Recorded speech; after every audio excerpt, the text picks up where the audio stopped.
All right, testing, testing, testing, testing, testing, testing. 1, 2, 3. Testing 1, 2, 3. Let me just check this again. Testing. Yeah, man. We're gonna talk about Roland, and the cult, and and a couple of other things as well, man. So stay tuned.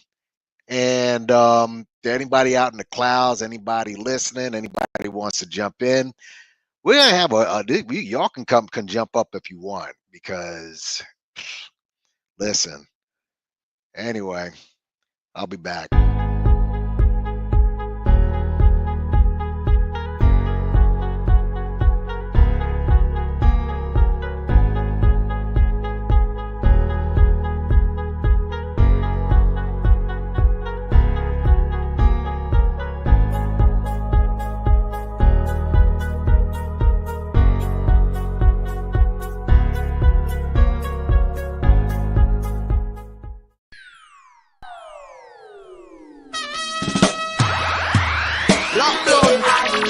Marijuana by name, ganja flowing through my vein, going to my brain. It's like this, it's like this.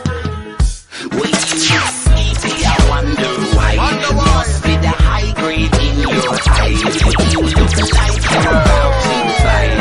You is high grade. I don't care what popular say. We're gonna burn it anyway. Black blood alone, smoke a whole party. So me say ganja me smoke every day. 15, 16 spliff a day. Good purpose come from me, as say. Move out of my way, me make me weed entry. But long weed a bun more than a century. Go and farm a man, just go and farm me. And one ganja man, just go and plant it. Cause every time you do that, you do it for me. When you look sleepy, I wonder why. Must be the high grade in your eye. When you look like you're about to fight. You is high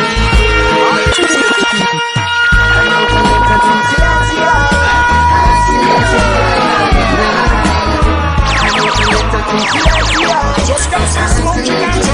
You can put some time. No mercy, just keep one. It's majesty, it's time. And it is one, it's majesty, it's time. Take off your wings, youth man, and fly. Fly like a bird, high in the sky. And let them know say you are conquering lion. Coming from the tribe of Judah. Some bad boys that don't have no roots and culture. Leave them alone, them a go burn in a fire. Fire. I don't forget my truth, see that's the eye. I see it in the eye tonight. I don't forget my truth, see that's the eye. I see it in the eye tonight. If it wasn't for my foolish pride, baby, you'd be right by my side. And still I just can't deny that this should have been love. Alright, but I never promised you no roses. Valentine's chocolates, and I don't think I'll pose it. Me don't hear about the talk, say you have the little things I don't. I know I recognize it, but I never meant to break your heart. The heart broken at the process. I wish I never was so smart. The time has come to pass. Every moment I remember now I said right. Baby, I've been hurting inside ever since you walked out my life. And still I just can't hide that this should have been love. Alright, if it wasn't for my foolish pride, baby, you'd be right by my side. And still I just can't deny that it should have been, could have been love. Alright, could it have been the car when me drive? Or could it have been the herbs we see no light? I dream me day, I stroll you late at night. Make you feel say me, I keep another life. Still should never stay, because I stay with it. I stay of emergency, because I stay with it. I stay, why? Nobody make me from the dream. Sirens from the street, yard seas. Police and soldier on the CIA. Sirens from the street, yard seas. With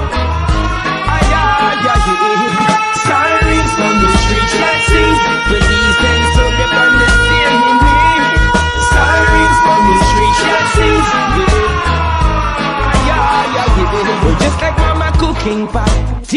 get hot. Sophisticated weapons get away from them black. Beat them like a shot, giant and lick it back. Trade union workers, government, them attack. That cause a state of emergency. Because the state, because the state of emergency. Because the state, my love, in a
Television and religion are the tools of Babylon implement. Corrupting Jaja children, they are the reason we want Babylon from season to season. They run come for them and come make we chant him down.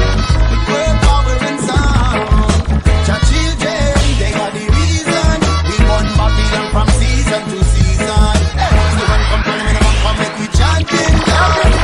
Great power and sound. I'm keeping it real. So we are live. We live and let's live. So we are live. I'm keeping it real. So real, yeah. So we are live. We live and it's big. As a man, you must be able to find work and put food on the table. There's no time to sit around to play the fool or be the clown. In the game there's no player haters, real hustlers and gold diggers. Now I have no time to watch the face. Them kind of people don't have no place. I'm keeping it real. So we live and let's live. I'm keeping it real. So real, yeah. We live and let's live. As we say, life's what you make it. You have a plan, you got to reach it. You work hard, you must get paid to live good for another day. No bother with the tension, no bother with the stress. Take it easy, we are deal with progress. Peace and love and happiness. I said it easy, we don't need no commotion. Cause everything is darkness. I said it easy, no bother try to question me. And that is where I rest. Cause I remember when me had a yammy, me used to run dance all club and party. And outside of this club and people them hostility. Them can't bring that can we. Rubber dubber every day upon us still down. The teacher on the mic and him a keep the place calm. Now father come here so like you are raging star. You can't bring that can we. Me say to ease up, no bother with the tension. I say no bother with the stress. I say to ease up, we are dealing with progress. I say love and happiness. I say to ease up, we no need no commotion. Cause everything is got flex. I say to ease up, no bother try to question me. That is where I'm next. I know the time is getting late. Like balance in the race. I try to get my children fed. Meanwhile my shoes are begging bread. Yes, I know them times are hard. What's good, fam? What's going on? Just put some ones up in the building. Let me see who's in here. Shout out to everybody who stopped by. I gotta go through this, and more effery from that cult that some of y'all decided um, or thought was going to give you some sort of reparations, but all they've done up to this stage is just scam you. You know, I mean, we're going to go through a couple of clips just with an FBA in general. I've gotten to the point I don't even think that it's worth it. It's not even worth it because the rhetoric, as bad as it's gotten over the years, it's actually gotten worse. This has gotten much worse. Every time you think that Sneaky Riki's going to go low, he goes even lower. This is clearly, and I've said this before, this is clearly a retirement plan for dude. Dude did not believe in any that pro-black shit. He didn't believe he is not, there's nothing about this dude that is pro-black. And by the way, some of the people out there who are linking on to Tariq, and I understand not just him, some of his minions, we'll deal with them as well. But I understand that some of y'all get emotional, right? There's some sort of emotion involved when you listen to some of these guys bring their rhetoric, but they are really destroying the legacy of those people who really wanted to fight for something that came before us. These FBA people are so sick, right? Now, they're the ones. Let me explain something to you. They love talking about how black people were rioters and the black Americans. These were the same guys who go and not only bash, but cheer for the deaths of some of the people who came before you. John Lewis, Sheila Jackson Lee, huh? Anyone who's come before you, you can say what you want about John Lewis. Go ahead and tell me that one of these FBA clowns would have walked that bridge like he did. We can talk about the civil rights movement and some of the things you disagree with. You tell me which one of this guy that you're looking at right now. Show me what type of militancy has you gotten from this man. And what we're going to do too, I want some of the FBA people to come up here. We're going to have you come up and talk and explain some of the fuckery that this man has done. That's what I want you to do. Matter of fact, hold on a second. Let me go. But y'all mad at Roland now. Why are you mad at Roland? Why are you upset at Roland Martin? If any of the FBA people, tell me why you're mad at Roland Martin. What is it that he's done to you that, I don't know, this white supremacist society, as you say, has done? Where is it at? Come on, let me go to my, yeah, I'm tripping out. Let me go here. Let me go here. Yeah, my channel. Bye-bye. Hold on 1 second. All right, cool. Y'all can hear me okay? Just put some ones up if you can hear me okay. Yeah, and we're gonna go through a couple of people, by the way. Obviously, you know, I just want to give some perspective on the Malcolm Jamal Warner. But hold on, let me first of all, you think you have everything prepared for the show, and okay, we gotta hit do the cash app, but we also, right? We also got to do the calling because you guys can now, and I want the FBA people, the ardent FBA people, to jump up if you're in the building. If you are in the building, because this is definitely for you, Negroes. Let's see. Yep. Right, yes. Bam. All right. So hold on. Yep. All right. X out of here. Hold on. Let's go in here to the comments. Shout out to everybody who's come in. Kel, Chanel, Harry, anybody else who will be coming in. That's cool. I'm with it. Hold on. Let me put this up in here. Yeah. And hold on. Why does this always come out like this? This is weird. Hold on a second, y'all. I don't like how this gets linked together. Hold up. Want to just make sure that these are on linked together. This is the Cash App, and also, all right. Freaking A. Oh, you know why? Hold on. Let me see something. All right, now let's see. Okay, that's better. That's better. So let me remove these. Bow. And let me remove this. Bow. All right. Man, they gotta fix that.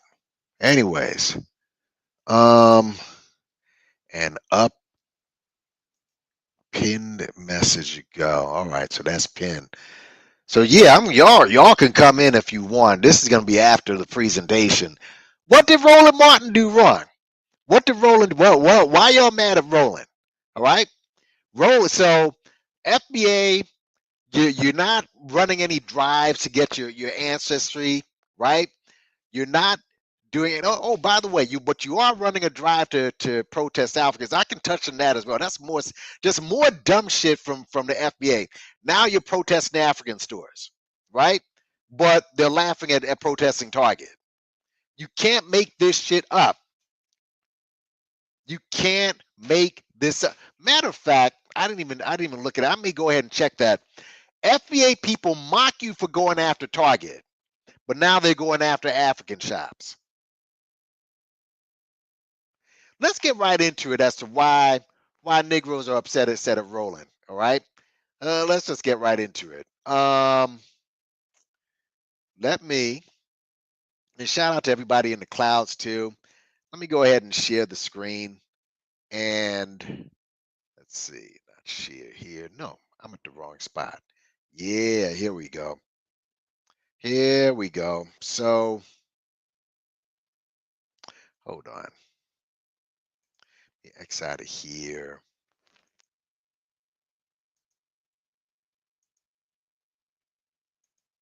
There we go. That's what I'm talking about. All right, so let's do ahead and do a quick share. Bada bing, bada boom, bada bing. Here we go. And let's listen to why Roland got these people all up in their shit. Huh? Here we go. Let's hear Roland get into it. And we're gonna go listen to. We're gonna start with due diligence. But hold on, let's go. a Hold on. Democrat Let's listen. Let's listen to this. Nola, when you sit elections out, you get what you get.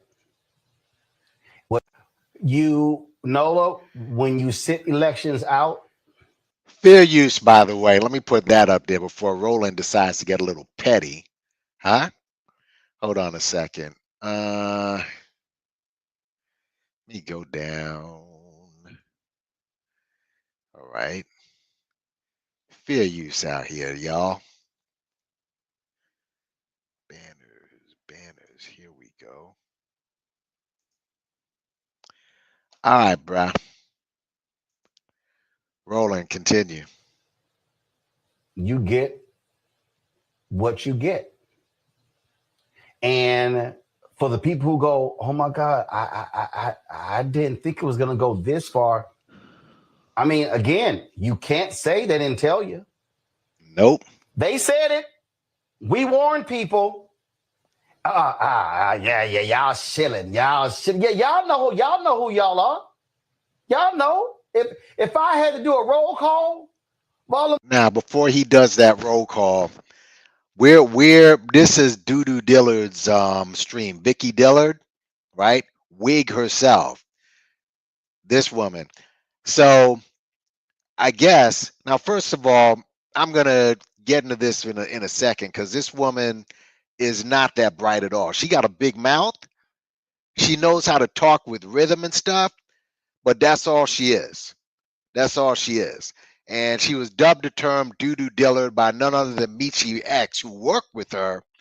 And she, from what I understand, walks around with the colonoscopy bag. Now, I don't like attacking the sick. Obviously, Michi had a closer relationship with her. She's the one that went savage. But when you do the type of dishonest and shit that you do, all right, and rocking with this movement, but call yourself pro-black, I don't care what they call you. All right, another lady, what's her name? Princess, Queen Amadeus. She calls her wig. It's another woman that she beefed with, and she was on Boyce's platform as well. All right. But anyway, let's go ahead and listen. Some Simple Simon Negroes. Yeah.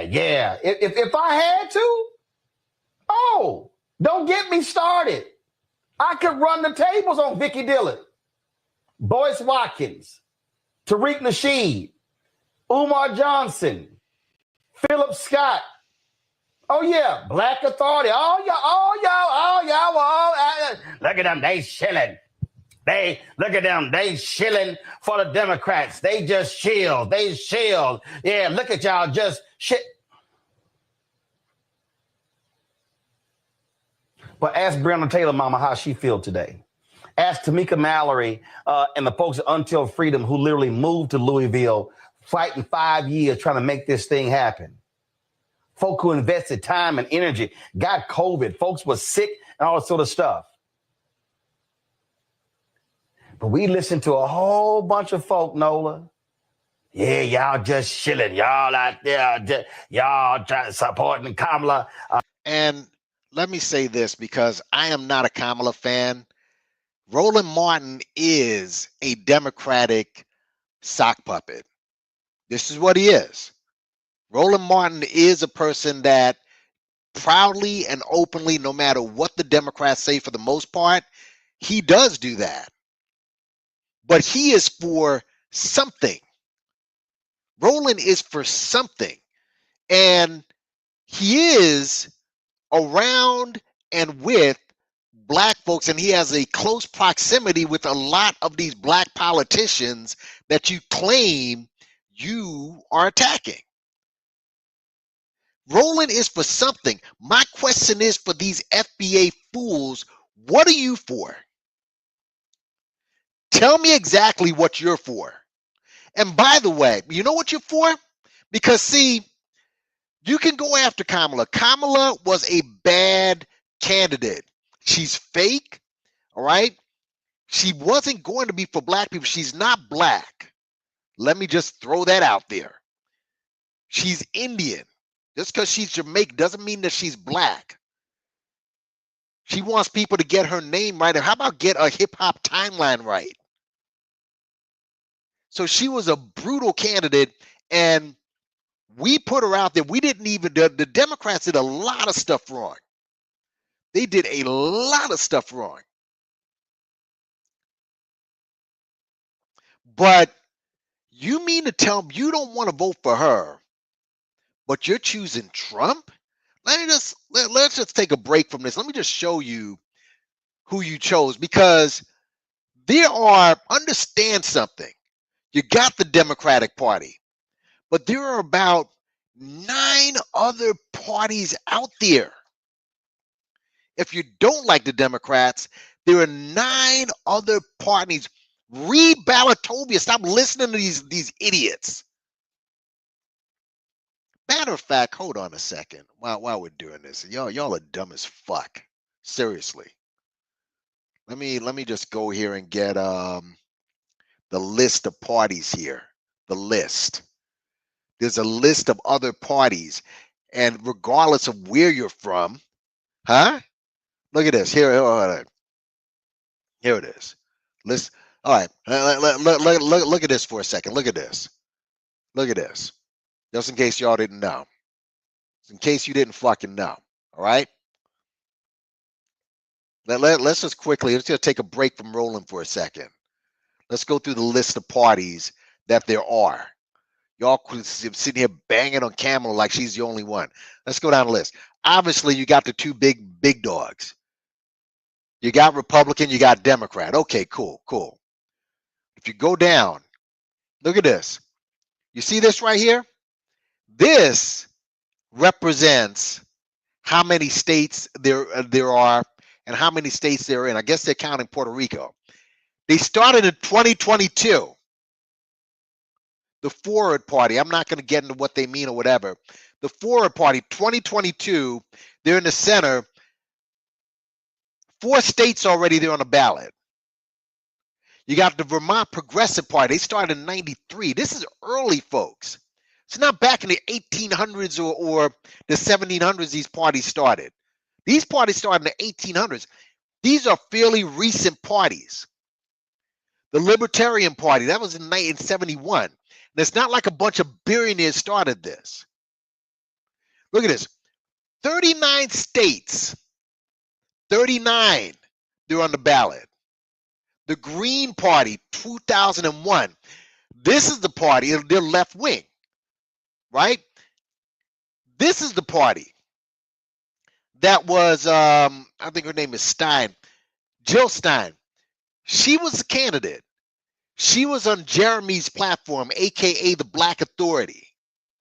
So he took time out from performing Revenge P on a woman with 5 kids, which is totally against what he says he preaches, but whatever. He's the one who he interviewed her and he sabotaged her with all that FBA bullshit. This woman had reparations on the freaking ballot. This one right here, Green Party. Then he interviewed her vice presidential candidate. Same thing, sabotage him with those goofy followers who want to be Indian. 2001, this was founded. 21 states. You got the no label, okay, 2010, 14 states. Constitutional Party, this is some right-wing shit, but they started early, 1992. I'm just going down the list because, see, all these people who said, oh, you a Democrat chill, you a Democrat chill, but you've had this FBA nonsense since 2018 and you couldn't start your own party. Now, obviously, dumbass, because these people are dumb as fuck, you're not going to start a party that's based on a lineage and while you're kicking out people who aren't on a lineage and asking for support. No, that's some dumb shit. That's stupid. And you're not the whole, you don't see people saying, oh, we're the Irish party and running for the president. All right. We don't want anyone but Irish in. That would be fucking dumb. As stupid as you are, you know that shit doesn't make any fucking sense. But you could start some party. Something. Constitution Party, Working Families Party. It's only had 3 states, including New York, huh? 1998. How about this one? Party for Socialism and Liberation, 2004. Marxist Lenin, 3 states they're in already. 3. So any party, so you could have started your own party all this years and all the money you collected from this bullshit. The Alliance Party, 2019. This is when Sneaky Reeky came up with the FBA shit. 2 states they're in already. Can y'all hear me okay? I just want to make sure you hear me okay. Hold on. Let me listen here. Okay, good. I'm here. I'm heard. Vote the couch. Vote the fucking couch. Which makes no sense. So if you're voting the couch, what are you bashing? Why are you bashing Roland for? So what's the next step then? What is your plan? There is no plan. Alliance 2019, Americans. We can just go. These are all the parties. It's about, I think 9, if I'm correct. No, let's see, because I never heard of no label. I'm first time. About 10 of them. Yeah, about 9 or 10. All of them started fairly recent. So come on, man. Let's go back for a second. I wanted to start this off, just touching on Malcolm Jamal Warner. I'll touch on him last then. Shoot. But let's go back to Roland. Y'all mad at dude. All he did was make fucking sense to you fucking weirdos. Pardon the cussing. Where are we at? Roland. Let's listen. And I'm not pro Roland like that.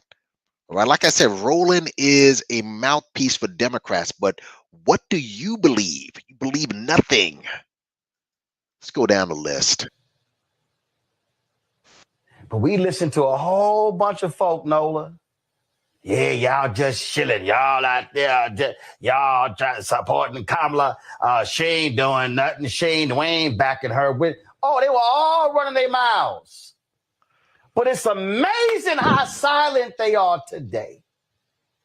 They ain't saying nothing, Nola, about Trump screwing those black folks in Lowndes County who got sewage backing up in their houses. They ain't saying nothing about the black folks in Cancer Alley where they canceled the lawsuit who've been dying because of the petrochemical companies there. They ain't saying nothing about the black folks who got screwed for voting rights and housing rights in Texas. Oh, they ain't saying nothing about them. They ain't saying a damn thing about them wanting to get rid of the DBE federal program. They ain't saying nothing about any of this stuff. They ain't saying jack. And these are same folk who love talking about fight. We're going to have a topic coming up next. They ain't saying nothing how under a Democrat appointee on the FCC changed the damn law when it came to how many folks were getting overcharged for making phone calls in prison. Republicans got in and said, no, we throwing that out. We're just going to discuss that next. I'm sorry. I forgot, Nola, what no tangibles. Yeah, all y'all FBA, B1, ADOS assholes. Well, guess what? All that complaining y'all did, welcome to Trump MAGA America. I hope y'all are having a great time. Listen. Say what you want about Roland, all right? And I think I've said enough. Roland knows civics. He knows his politics. Remember back with I remember the black the Wizard of Louisiana or Shreveport or whatever. This guy said, "Oh, I'll go on your show face to face and debate you." No, you're not. Nigga, you just showed that fake ass documentary, another documentary that bombed. I've gone over that where you're using 5-year-old footage. You didn't show your face then. You've been around for damn near 20 years, haven't shown your face yet. More people saw me than saw your ass. The only thing that he has is a mugshot. But he said he'd go on Roland's show and debate him face to face. But what Roland was saying was right. Like him or hate him, this guy does know his shit about politics. He'll run circles around these dudes. The only one who's gonna sound fairly smarter is Boyce, only because he is a scholar, right? He's gonna at least sound like he makes sense because he is a scholar at the end of the day. He's a piece of shit, but he's a scholar. And I've seen some people take the side of this so-called new look. I think Sabby Sam's, this YouTube. Listen, she tries to look at both sides of everything. I get that. But when you are excited about a Phil Scott take or a Doodoo Diller take, that's a problem. That's a major freaking problem. That's a major problem if you're choosing their side, knowing the rhetoric that they've been pushing all these years. Let me show you what you voted for, because again, I showed you the list of all the political parties. 3 of those candidates that were on the ballot in some of those states before they had reparations on their ballot. 3 of them.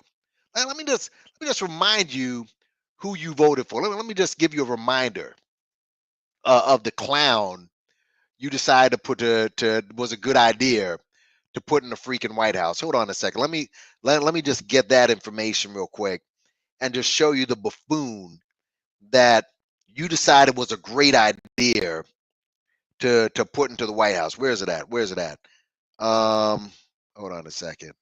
No, not this. Yeah, this. Oh my God. Where is it? Yeah, here it is. This is the clown that you thought was a good idea to lead the country. This guy right here. Yeah. Let's look at this guy at work. Hold on a second. Boom. Boom. Boom. Yeah. Yeah, this is your boy right here. This is him. I'm not aware of that. Yeah, it just came out. Hold on. Yeah, let's look at your guy in action. Yeah, it looks like it's about 3.1 billion. Went up a little bit, or a lot. So the 2.7 is now 3.1. I'm not aware of that. Yeah, it just came out. Yeah, I haven't heard that from anybody at the Fed. Yeah, it just came out. Our notes had it about 3.1 as well. It's about 3.1 billion. Went up a little bit, or a lot. So the 2.7 is now 3.1. I'm not aware of that. What is it just that? came out. Yeah, I haven't heard that from anybody at the Fed. Yeah, it just came out. Our notes had it about 3.1 as well. 3.1. 3.2. This came from us. Yes. I don't know who does that.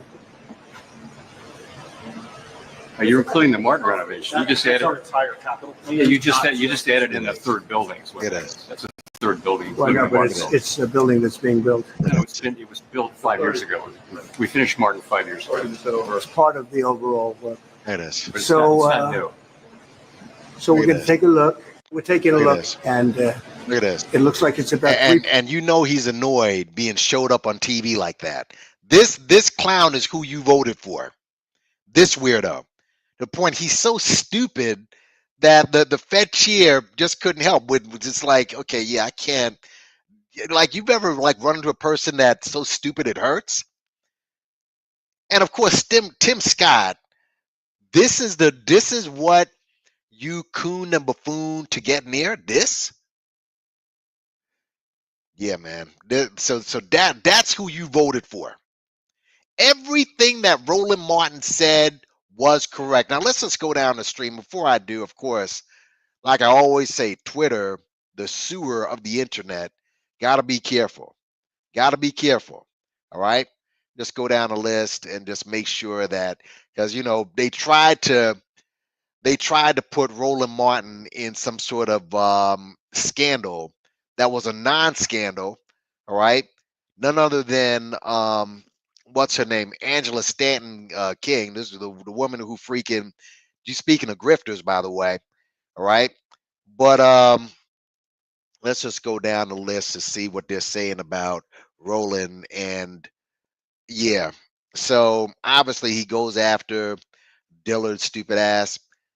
This one now, this right here, just to stop for a second, dude. George Floyd, like, I don't know who this woman is, man. Like, these people who are still going after George Floyd, I mean, they just need their asses kicked. Roland Chadwick, there is no new black media. The new black, you got to tell me what the new black media accomplished. And you got Tariq Nasheed as your leader. See, here's the thing, though. Here's the thing. Because, see, part of this is Roland Martin's fault. Because what you should do is call his bluff. What you need to do is call Roland Martin's bluff and say, you know, you want to debate? Let's have a debate. Because, see, you can't go on his show and debate. You're not going to do that because he's just going to talk over you. All right. What you should do is have somebody, an independent entity, come out and let an independent entity do a controlled debate. Let them do a controlled debate. Let them do a controlled debate. So, see, if it's Roland against this guy, he's just going to beat the hell out of him. Even those who hate Roland, you got to admit that. Who is your best guy to go against him in a debate? Because he handles himself pretty well if you put him up in a decent debate. I've seen him on these shows.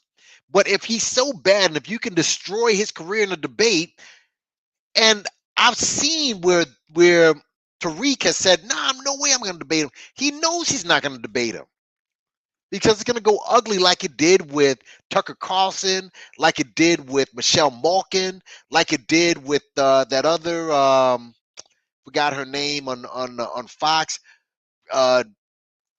Gerard Taylor. Anybody he debates with, it will go ugly in a controlled debate.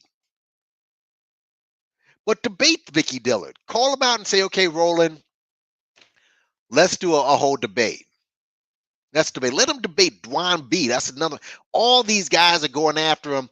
Let him debate politics." I told you, Roland, regardless of what you think about him, he is well read on politics.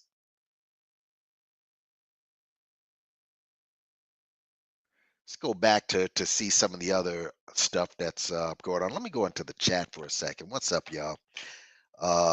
Yeah, Roland. Yeah, listen, Muck, you can stay or stick around. You can come up if you want. I'm gonna make time later on. You can come up if you want, dude. I'll make time. You dudes are fucking clowns. So let's just go back to hold on a second, y'all. I'm just gonna go back to the screen. And yeah, Roland wasn't bullshitting. Whether you like him or not, now they're saying, "Oh, he had like a great granddaddy that was Haitian." What are you, fucking stupid? You dumb? If you listen to Roland block me, yeah, fuck out of here, dude. Let's just go down. Roland says he can run, and he can. This woman right here, Nikki the God. I've said in my last video that FBA is comprised of pygmies and male groupies. This is one of the pygmies right here. This is one of the pygmies. And by the way, you see this photo right here? She actually lightened her photo. She's darker than this. Look at this already. You see that? Just stupid stuff, but you don't want to deal with them on any points. That's buffoonery. Now, there is something that I did see. See this? This is what they're left with. This stupid shit. Now, to be fair, let's go down. That'd be one of the yeah. See this? He let him be one of the Haitians again. This is stupid. But to be fair, this is Antonio Moore. Antonio Moore put these tweets out back in 2020. Now, be in fear here. This is what Roland tweeted regarding reparations. You see this? Now, I don't know where this conversation started. I don't know the origin of it. I don't know, how this he came to this. But let's see. Julian K. Lewis, spend all the time you want on slavery reparations. You will accomplish nothing but knock yourself out. So he wasn't getting in the way. To be fair, he was not like he was getting in the way or saying we got to stop it. He just said, go ahead and do the reparations. Right? Then he says here, black reparations is a pipe dream. If you're hanging your hat on that, then hat on that one, you can forget it. Again, the FBA, the brain dead people of the FBA, they'll make it like, oh, see, Roland, he's the reason why we can't get reparations because these guys are losers. Even if Roland was trying to block it, hell, fight against it. But this is for them to make an excuse. Crew of 42, a reparations bill ain't going anywhere ever. Right? And see, you look down here, he was speaking in a political way. He was speaking in a political way. See, this is where they flip in the script. As he said, he still feels that way. He's anti-reparations, anti-black. He said, let me know when you get the votes. Now, stupid, let me ask y'all a question. Since you're the one who put Trump in office, and you're the one who said to vote the couch, knowing that Trump would probably roll, he was going to roll anyways, but you helped make the pathway easier. Now, the Republicans got the presidency, the vice presidency, they got the court system, they got the fucking House, they got the Senate. How are you going to get the fucking votes? Explain how you're going to get the votes. He was talking from a political standpoint. Now, obviously, if you have Democrats in, if you put some pressure on them, which none of these guys have done, then yeah, you could probably get the votes. But they put no pressure on them at all.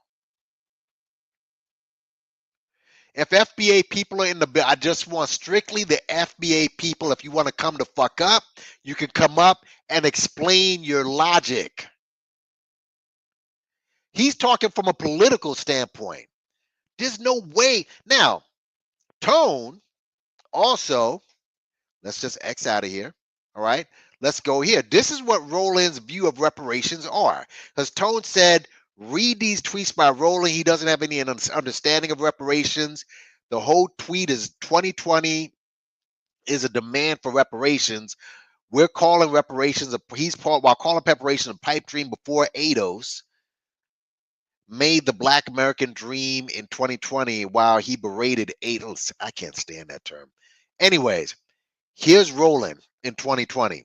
If Roland got our fair share of ad dollars, I wouldn't have to ask. No, actually, I think what he's doing is giving an example of why reparations are needed and why Roland, even though he's bashing reparations, shows in this tweet why we need reparations.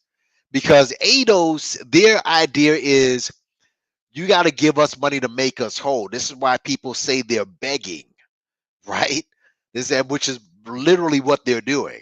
They're screaming from afar that, hey, we're 400 years behind. You got to catch us up.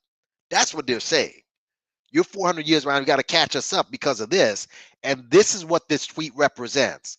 Roland said, if I got a fair share of the ad dollars, I wouldn't have to ask, plead, beg our audience to donate money. I do all that we do on less than $1 million.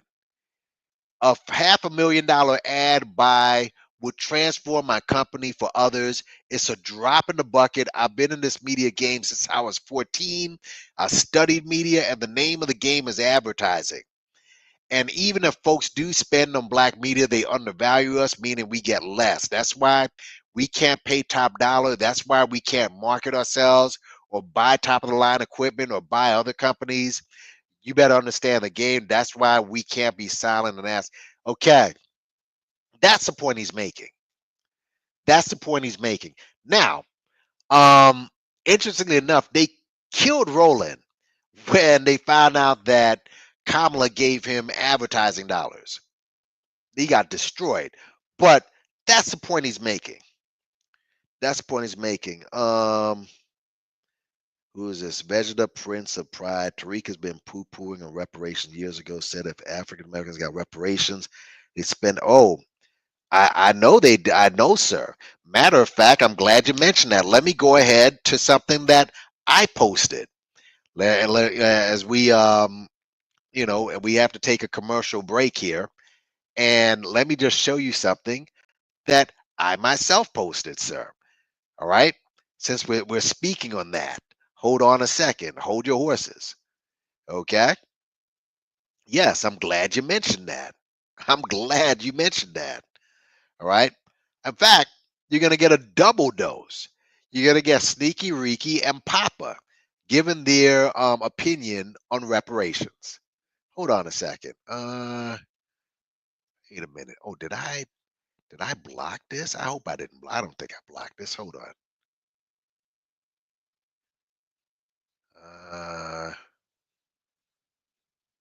Here we go. Oh, crap. Okay. I hate these shorts. You know that? So I got to put this, I got to set up this short. Okay. All right. All right, then. Let's listen for a sec. Let's listen. I'm glad you mentioned that. This is in my short category. Hold on, sir. Same argument. Yeah, let's go. Hold on. Let's listen to Sneaky Ricky and let's listen to your boy Papa on reparations. Where's the volume? Oh, here it is. Here it is. Well, you've never been responsible with your own damn money? What happened to all? So you mean to tell me we're going to radically change our spending habits with the reparations money? Well, you've never been responsible with your own damn money? What happened to all the stimulus checks Black America got? What we do with that for the people?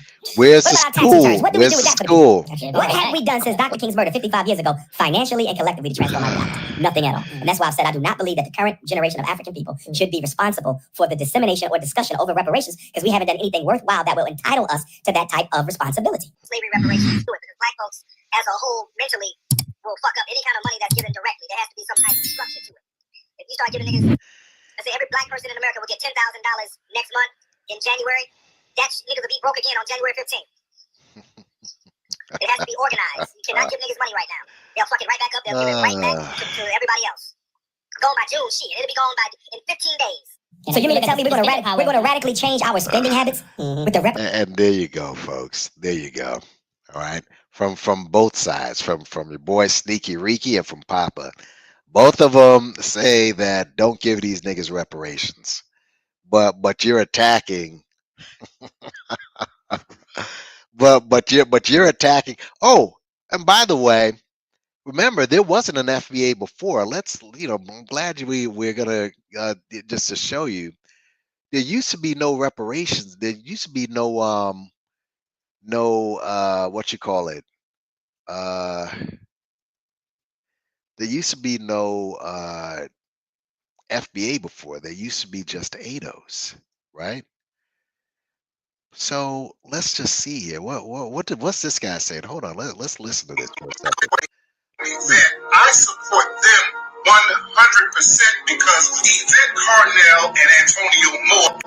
I support them 100% because Yvette Carnell and Antonio Moore are a godsend. Really? Moore are a godsend Whoa. with their ADOS classification. That's a beautiful.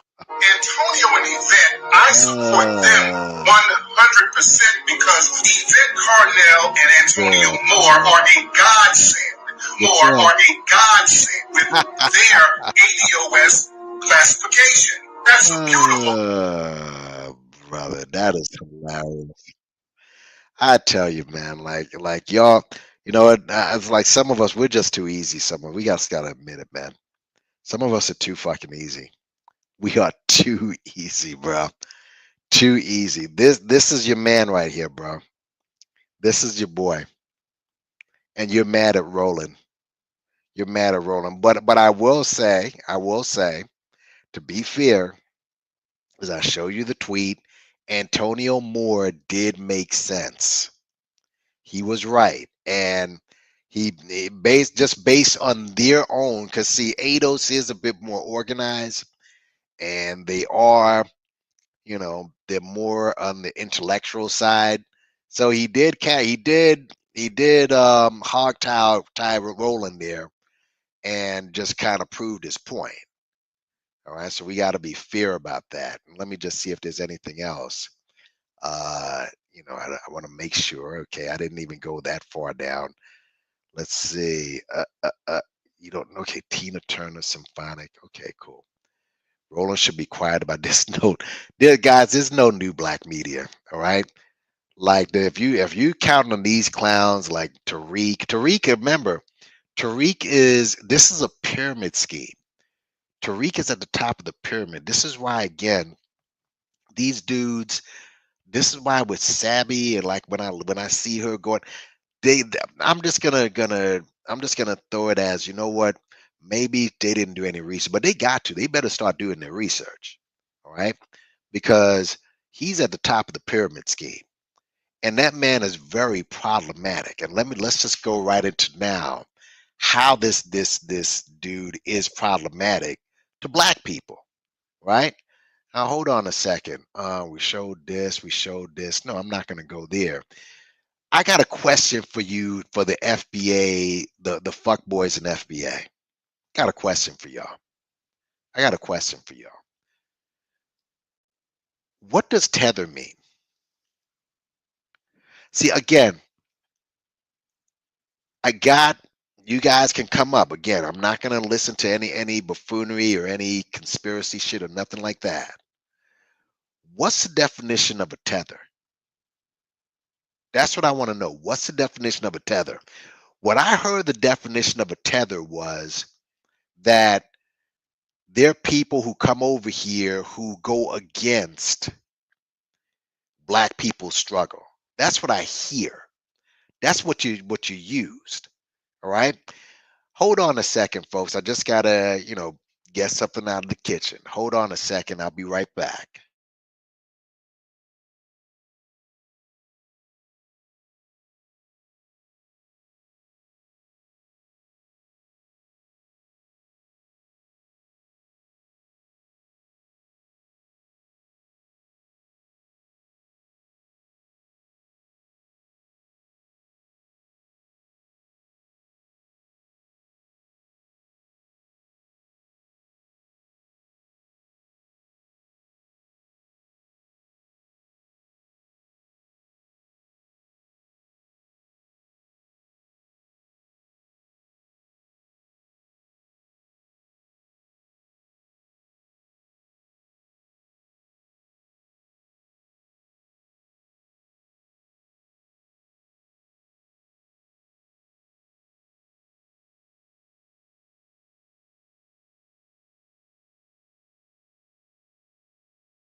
All right, folks. I had to get a water. I'm gonna be damn. I'm probably gonna have to go take a whiz after this soon. But let's just get into a tether. All right. And first, let me just go into the chat, see if any. Okay. Well, look at this. Gears of Truth. ADOS is almost non-existent, though. I think Gears of Truth. Aren't you tether means whatever Tariq says it is. So you can even be a Black American and be a tether. You just have to disagree with them, and they'll say where you from. We're gonna get right. I'm glad you mentioned this. We're gonna get right into it. All right. I thought for some reason I thought Gears of Truth you were one of the FBA people. What's up? The Grand Sheik is in the building. The Grand Sheik is in the building, guys. If you want the skinny Mr. Marcus here, This man right here, this man. Now we just gotta the man who's been on his neck. Now, any whistle, you gotta you gotta give props to the whistleblowers, y'all. You gotta give props to the whistleblowers. This is why I don't go after Lennon Honor. All right. Y'all were saying, Lennon doing too much. He's stark. He wasn't stalking them dudes all the way the fuck out in Utah. Right? He's in Utah. How's he stopping Umar from picking up dead birds off of that gym floor over there? All right. And look at what led Umar now. I gotta say though, and just if you want the skinny on Sneaky Reeky, this guy has all of it, and he's got a court case. He's got Reek on the ropes right now. All right, don't just ask me. Don't ask the courts. Cam James, he's another guy. I got to put out a video on him, of reviewing the takedown of this clown. All right, but at this stage in the game, this dude's in trouble for lying on the internet. But the bottom line is, the skinny on Tariq, he's done all the research, just like Lennon did all the research on Umar. All right, so go to this guy's channel. It's Morris World TV. I'll put the link in there, and yeah, gonna have a he's gonna have what you call it, a documentary on it as well. Yeah, man. I mean, these guys, I'm telling you, and I want to also bring up something else about this after I finish with just show you what I'm showing you regarding that tweet. Now, again, I gotta look at the tweet first and just look at the thread, because again, Twitter can be so serious. In fact, Ranchik, let me just say this. Because and that's his thing right there. Listen, Moochie did some tweets to warn us about people. Some people like the light-skinned dude, what's it with the Afro, freaking Afro Elite, and some of these other guys. You also went after Black Alpha. Yeah. Sometimes the Black Alpha Network, let me just say, the hashtags, make sure you double check the hashtags. Like I said, Twitter can be a sewer. I'm just saying, I'm just like, it can be. So just check the hashtag sometimes. But that's another one. That's another fool right now in the bitch ass nigga, aka Black Alpha Network, they are now boycotting African stores. Oh, really? Wait, oh, you're kidding me. Nah, no way. No. Listen, I'm gonna listen. Listen. Let me just hold that there, because I'm telling you something. If that is true,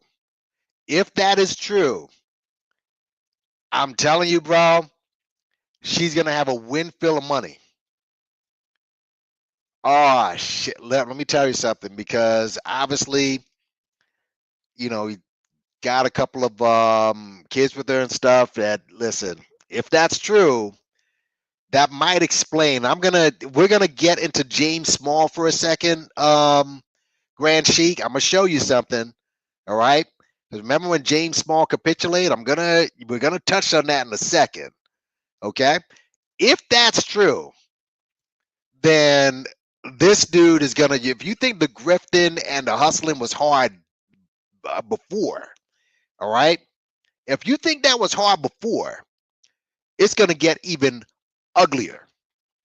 It'll get even uglier. Let me play something for you guys. Let me play something. This is from the homie Nefertiti's Delasanes. He is a YouTuber on here. Let me just give you his and again, go to Morris World if you want all this stuff and all the scam artists and stuff. I don't even know if I can get all of this in right now, but I'm gonna try. Let me move on this. This is the brother right here, Nefertiti's. Okay? Listen. Let me tell you. So you don't like Roland Martin, huh? Yes. Bring that on, bro. Bring that on. But again, Morris World TV. This brother right here. Now, I'm going to. I understand that, sir. All right. Look, the LA riots were happened under George Bush. What are you saying? All right. I should know it happened under Clinton. What are you saying? Right? How much like I'm from New York. How many black people were brutalized under Giuliani? What are you saying? What are you saying? All right. George Floyd happened under Trump. Your point is? Come on, man. Now, let's and they're talking about pardoning Chauvin. Nigga, what are you talking about? The fuck are you talking about? Yeah, let's listen to this for a second. I want y'all to listen to this for a minute, y'all, because this is your leader right here. And this is gonna be bad. I'm glad you brought up that, that maybe Peanut might have came to her senses. All right. But I want you to listen to this. I want you to listen to this. Hold on a second, y'all. Let me move this out of the way here. Hold on a sec. Okay. Let's listen to this, folks. Let's listen to this.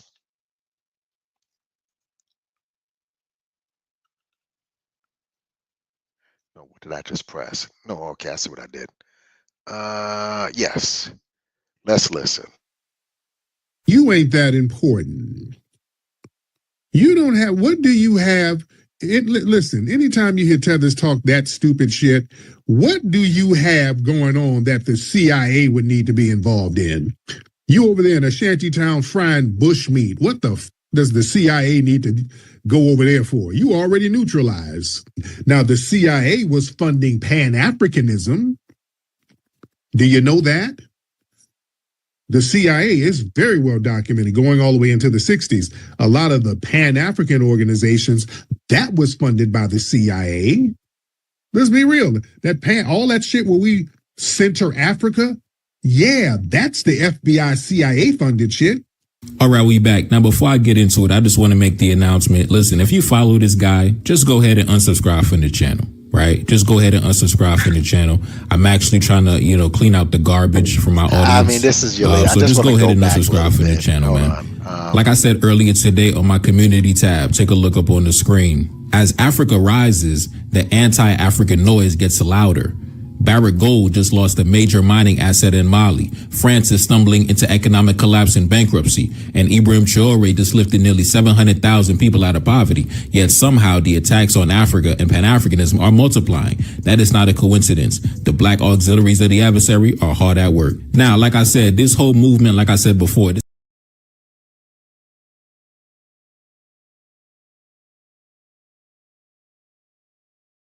Africa gets involved with. What just happened? Hold on. You ain't that important. You don't have, what do you have? Listen, anytime you hear Tethers talk that stupid shit, what do you have going on that the CIA would need to be involved in? You over there in a shantytown frying bush meat. What the does the CIA need to go over there for? You already neutralized. Now, the CIA was funding Pan-Africanism. Do you know that? The CIA is very well documented going all the way into the 60s. A lot of the Pan-African organizations, that was funded by the CIA. Let's be real. All that shit where we center Africa, yeah, that's the FBI CIA funded shit. All right, we back. Now, before I get into it, I just want to make the announcement. Listen, if you follow this guy, just go ahead and unsubscribe from the channel. Right? Just go ahead and unsubscribe from the channel. I'm actually trying to, clean out the garbage from my audience.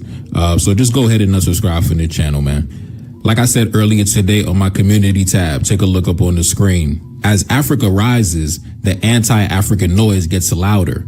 Barrick Gold just lost a major mining asset in Mali. France is stumbling into economic collapse and bankruptcy. And Ibrahim Traore just lifted nearly 700,000 people out of poverty. Yet somehow the attacks on Africa and Pan-Africanism are multiplying. That is not a coincidence. The black auxiliaries of the adversary are hard at work. Now, like I said, this whole movement, like I said before,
Yeah,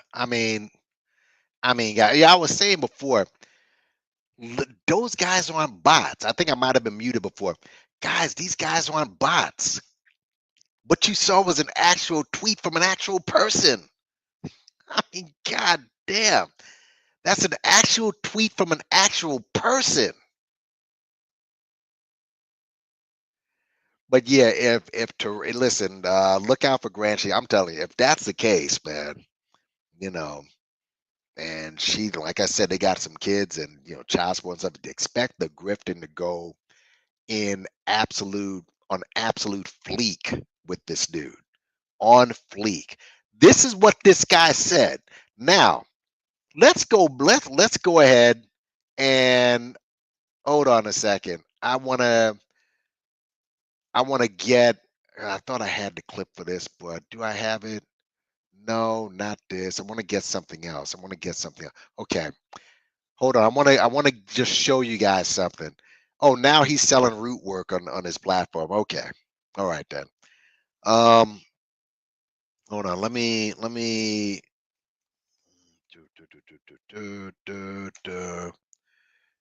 Okay, guys. Let me show you something. Did you hear that right there? You heard that. Okay. Let's go over. Let's go back to the sewer that is Twitter. All right. Hold on. Let me just go down, go down. And I want to show you something. All right. These people, I am looking forward. I don't know about you. I am looking forward to Hidden Color 6. I am waiting. I'm waiting in anticipation for Hidden Color 6. Waiting. Palm sweaty for that shit. Seriously. Waiting at the door like the dog waiting for you to come home. Looking out the window. You know why? Because when you hear this type of rhetoric here, you see this? Take a look at these faces. Take a look at these faces. Okay, now this is Instagram, but still. Take a look at this. This guy right here, supposed to be Pan-African. How about this? All right. Now we know already with this fool. I mean, this is not. I mean, this is like these are usual suspects. This person right here, whoever this person is, right? Take a good look. Who's this? 19 Keys himself, the guy with the $500 scullies, huh? This guy right here, the gay Avenger, Marcel Dixon. This guy. Let's keep going down. Guess who else?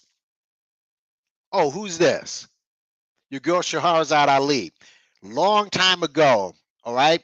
I remember watching Ras Baraka speaking. This is when he was in college.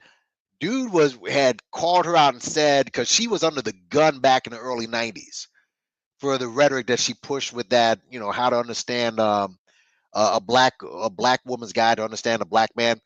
He said she should have gotten shot.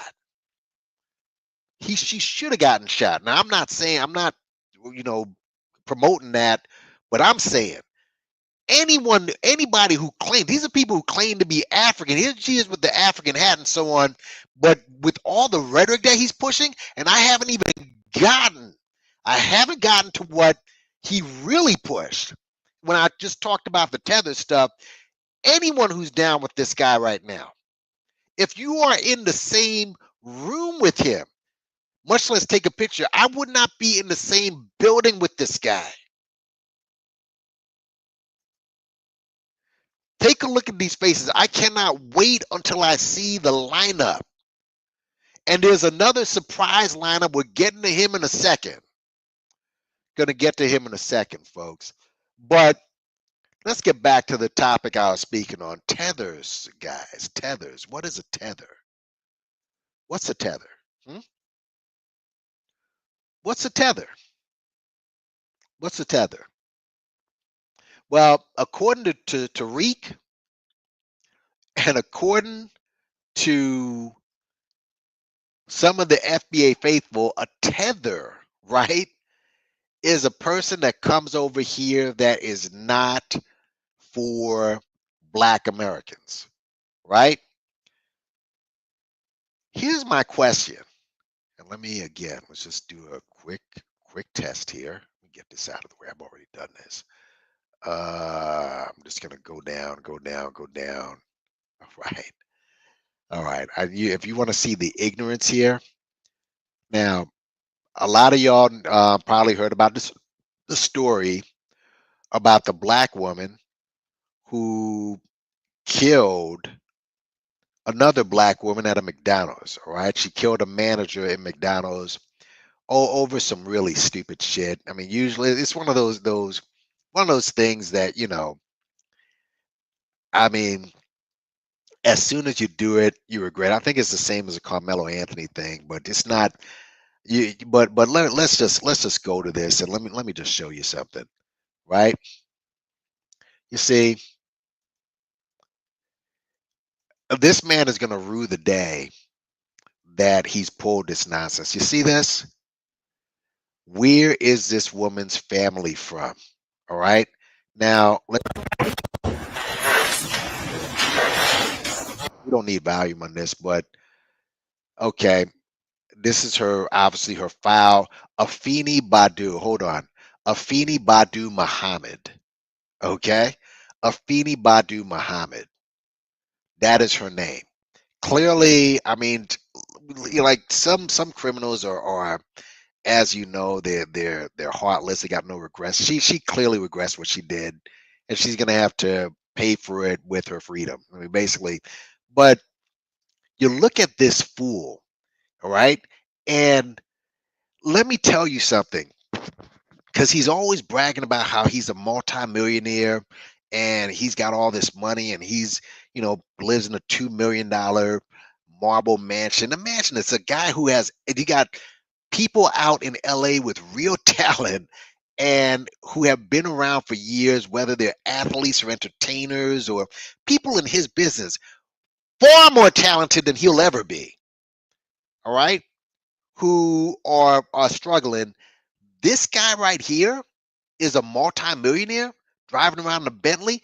If you're a multimillionaire and you are, you have everything and you have all this money, that means you're doing this for fun. You're not. It'd be one thing, which I believe he got paid by some entity, or some right-wing entity or whatever, to bash black people, but he's doing this for fun. Don't you understand that makes it a lot worse? You do understand that, right? You understand that if he's doing this online every day, posting 50 or 100 of these posts like that attack black people, and he doesn't have to do it because he doesn't need the money, you understand that's worse, right? Where is this woman's family from is the first thing that comes to your mind. Not that a sister is killed and another sister ruined her life and this is such a horrible story and Who knows what her family life is? Maybe this woman might be mentally ill. Maybe she might have other things going on in her home. No, you're doing this to push this silly narrative to separate black people. But look at this. People versus Fani Badu Muhammad, right? Also are going by Rising Phoenix. Rising Phoenix. Okay, so she's probably crazy. She probably is. Now, isn't there some engine online that calls himself Phoenix something? She's always on Sonetta, but whatever. You're welcome. You're here today because of probable cause. You're asking that this matter be adjourned. All right. Competency and culpability, is that correct? Yes, Your Honor. Counsel does request at this time that Mr. Muhammad be referred to the forensic center for the matter. It's my understanding that Ms. Muhammad herself personally objects to the referral at this moment. What is the factual basis that you rely on for the referral? Your Honor, based upon my observations of the case and in reviewing the case, specifically the police reports, and then again my observations in interacting with Ms. Muhammad, I need to check those two boxes. Meaning, I need to make sure that one, she is competent to stand trial, and then two, that there's not an issue in regards to responsibility or culpability. I mean, chained up like she's Tukey, you know? I mean, look at this. She's a smallish woman. I mean, whole thing's just a mess up situation. I will refer it on both. We only need one to go forward on the competency. Our review day on September 3rd at 1 p.m. Horrible. And this is the first thing that comes to your fucking mind. Let's just go down. See, and I'm glad people are there. There are people out there. Not everybody's a mindless drone. Thank you, Rahi Akili. Your name is literally Tariq Nasheed, an Arab Muslim name, and you're trying to call her an immigrant because her last name is Muhammad. And of course, this is what he comes up with. Like, this is, guys, understand. Let's listen to the analogy. If this guy is in fact a multimillionaire that's sitting on millions, he's doing this because he hates black people. There could be no other reason but that. A confused FBA changed her name to a Muslim name. I think she's bipolar, obviously. All right, because the lawyer doesn't even understand her. Okay, obviously she's probably bipolar. Okay.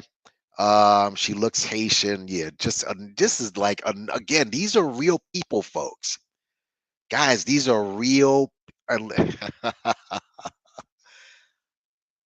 A commercial break. Guys, holy cow! Come on, man, you're too old for this, nigga. Seriously, mom, FBA dad. Bi-ethnic Cherokee. Come on, God, these people are really confused. Bi-ethnic. This ain't no Indian. Come on, God damn. Bi-ethnic Cherokee Indian Black PR Puerto Rican. Puerto Rican. That means reparation for FBA lineage loves. Oh, good grief. Good God, man. Oh my God. Oh, Lord, help us. Jesus, take the wheel. Why didn't they confiscate the wig? They're only focused on the wig, not her well-being. Afeni Badu Muhammad, something's telling me she's big Africa. No, stupid. And we're going to get to that in just a second. I thought she was Haitian. What does any of that matter? What does it matter? It's a tragedy with two black women. Good grief. But here we go. Someone here says she's not us for sure. Who's this weirdo? All right. Again, guys, it's the same prototype with these people. Same prototype. And you from Queens? Oh, good grief. America oh God. I'm telling you, listen, Psychopathius, that's another brother. Go check him out. He's right. This is all moved. These guys are all becoming Indians now. Now they're Indians. America, India, Holy Cross Crusader. Good Lord. Good Lord. Let's keep moving. But here it is. This girl is actually Black American / FBA. She's from Maryland. Her last name is McCoy. Every time your dumbass stays trying to call out Africans and other non-FBA, you wind up calling out your own kind, your fellow Black Africans. Let's listen to this woman here. A family member of Afeni Muhammad reached out to me and asked me to share some kind of personal details about Afeni's life. It may have caused her to act this way. Now, I got to say this. I'm not sharing this to change anyone's opinions about the situation, because regardless of what Afeni has been through, Jennifer should not have had to pay for that. Anyone shouldn't have had to pay for that. So this is not an excuse for Afeni. It's just giving you more details of FBA or nothing, you're welcome to come up. You're welcome to come up. All right? And discuss your weirdo leader. Why she is the way she is. And we kind of already knew just from the looks of a few of her videos that she's kind of had a rough life. A lot of people were also wondering where Afeni's family was. So her cousin does clear that up, and Afeni actually does have family that loves her. She said, since you like to share stuff, please share this about my little cousin Afeni. She had an abusive father and was homeschooled all her life and had to stay locked in rooms as kids, and they weren't really able to socialize with the outside world until they turned 18. Damn shame, because you've been locked in a cell now for the rest of her life. Damn shame. Her dad was a strict Muslim, and each kid left home one by one with all different mental issues. I blame her parents because her mom should have been there. My cousin is only 26. She is from Maryland. What the hell is she doing in Michigan? I saw her in Landover 2 to 3 years ago. I had to get her number, but I didn't just think she would up and leave to Michigan, away from her family. We can't get to her, nothing. She snapped. She is very smart and kind and can draw her butt off. She had talent. I don't know why this had to happen to her. So if all of this is true, then it does explain a lot, but it's still just no excuse for 6 children to be without their mother. The whole entire situation is sad from both angles. All right. She's somebody with a soul. Okay. I don't know. She looks like she's at peace. The manager must, yeah, obviously, deport her and her family. Look at this fool. But this is what FBA is doing. Okay. You don't have any pack, you don't have a party, you don't have shit, you have nothing. This is what you're okay. Look at this. Black Republican Tetherland. Black Republican. See, again, how do you know this woman wasn't down? My question is this: how do you know this woman probably wasn't down with your movement? How are you calling her a tether when you don't even know what her philosophy is? That's my question. Anybody you look at, you immediately call them a tether, but your definition of a tether is, oh, a tether is someone who comes over here and tries to infiltrate and mess with our move. You don't know that, though, because she didn't tell you what her philosophy was. Huh? Clearly Black American who was Muslim. Oh, my God. Look at these fools. This is what you have built. Crazy, this won't save this. Look at this with the American flag. Just unbelievable. Unbelievable. She's down. Look at this. Look at this shit. Look at this. Probably doesn't fit into their whole roast African campaign. That's fine. I'm FBI. I enjoy the humor too. But this time we may have spoken to, yep. Let's go down. Okay. Spell to get my attention, more Arab sounding. Nation of Islam, they assign names to their members. It highlights much more painful reality, the loss of cultural identity that we support. FBA initiative, blah, blah, blah. Mass deportations. These guys are sick. But this is it, man. This is it. Yeah. That's what your leader is doing. That's what he's doing. I'm telling you. Listen, I'm telling you. So, where are we at? Yeah. Okay, FBA. In other words, you're going to stay down there. You know, say, don't block anybody who's, don't block anybody. Let this guy stay here. Because I'm opening up the lines in a few. I'll open up the lines a little later on. So, last thing we're going to do. I'll do a little tribute. Then we're going to ask y'all to come up here. See,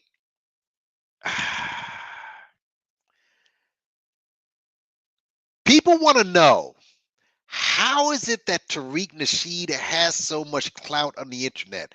You notice nobody goes and attacks this dude. No one attacks him. Usually he is stymied if he runs up on someone who isn't afraid of the roasting. All right. Sometimes he does meet his match. Michi's one. Charleston White, he didn't even respond to. You see. He is sometimes or if they're a white person, of course, he doesn't say anything to them. But sometimes he is stymied. But for the most part, you got all of these people getting behind this dude and never calling him out. Well, that happened a couple of years back, as some of you may recall, by a guy by the name of Professor James Small. Professor James Small, Pan-Africanist, right? Person who supposedly, right, is supposed to be one of the elders in the community, someone who everyone respects. Well, I'm going to take you back in time to when he was on my man Omawali Africa's channel. And the subject of Tariq came up. Okay? So let's get right into it. And I just want to show you something, because this is very, very interesting. Very interesting. Because I was wondering about this, but I got this. I did get some answers. All right. So let's this is when he was on my man Omawali. Again, Omawali, he's one of the smarter people, black men on YouTube. So his channel is not going to grow like that. This is just what it is. When you're one of the smart, when you're one of the smarter people, your channel is just not going to grow. It's a fuckery. It's a propaganda. It's a misinformation.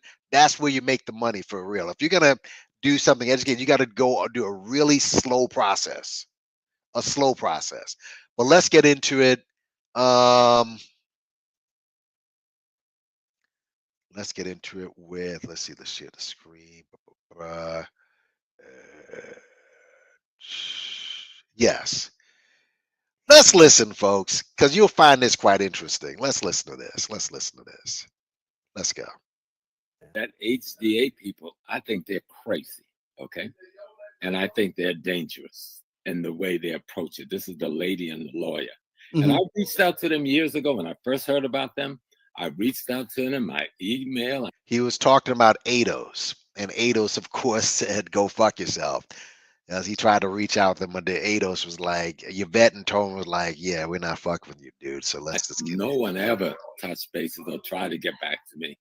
And I wasn't being that critical. I was saying, let's talk. Yeah.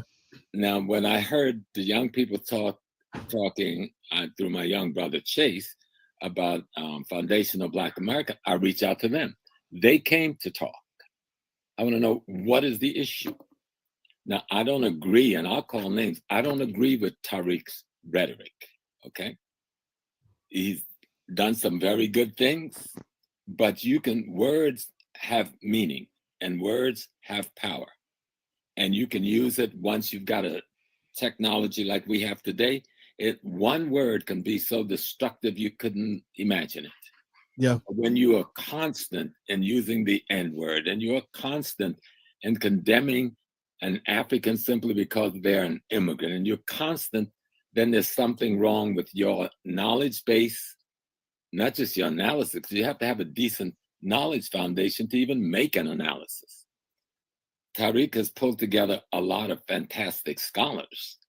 Now, how much of that scholarship he has absorbed becomes another question. And he's my friend and my brother. But I don't speak behind people's back. I do it straight up front. Tariq knows me. I love him like I love you. But his behavior, if I'm going to go forward, has to change, has to be altered. And I'll have that private conversation with him, because that's what brothers do. And I've talked to some others and told them I'm going to have that conversation and suggest that they do the same thing. When we did the rally in DC, you did not hear a bunch of that rhetoric going on. You didn't hear any of it, really. I went backstage with the brother. We sat down, we met, we bumped heads a little bit, but we walked out of there united, understanding that we're talking about unity and not about labels. Sometimes what people are calling Pan-Africanists, they're not even talking about Pan-Africanists. Yeah, exactly. They label anybody who says I'm doing something black and ain't them, that's a Pan-Africanist. It's like people say the conscious community. Where the hell is the conscious community? Everybody's conscious to some degree or another. There's no such thing as a conscious community. But we get caught up in these little label bags, and then we can't get ourselves out of it. And there you have it. Again, when I say it. So you see that, right? And you saw the criticism towards your boy Reek. Well, it seems that Tariq got a hold of him like a day or two later, right?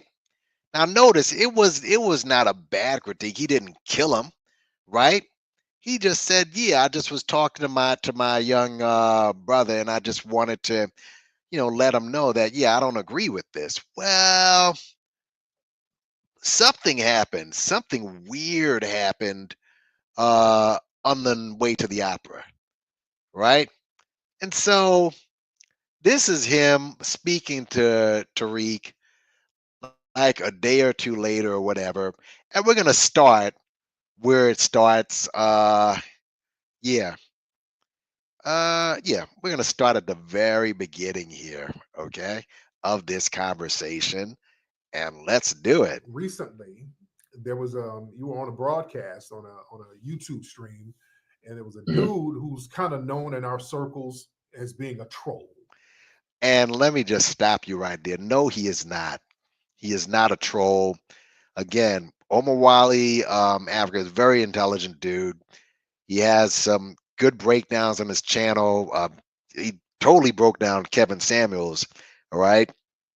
But very, very intelligent brother. And again, when you're like most people, if you're too intelligent, you're probably not going to reach the people that Tariq reaches because he just pushes propaganda, what have you. But I strongly matter of fact, let me promote dude's channel because again, I think that this dude is yeah, he doesn't do too many lies anymore. I guess, hold on, Omar Wali. I just want to give you his channel.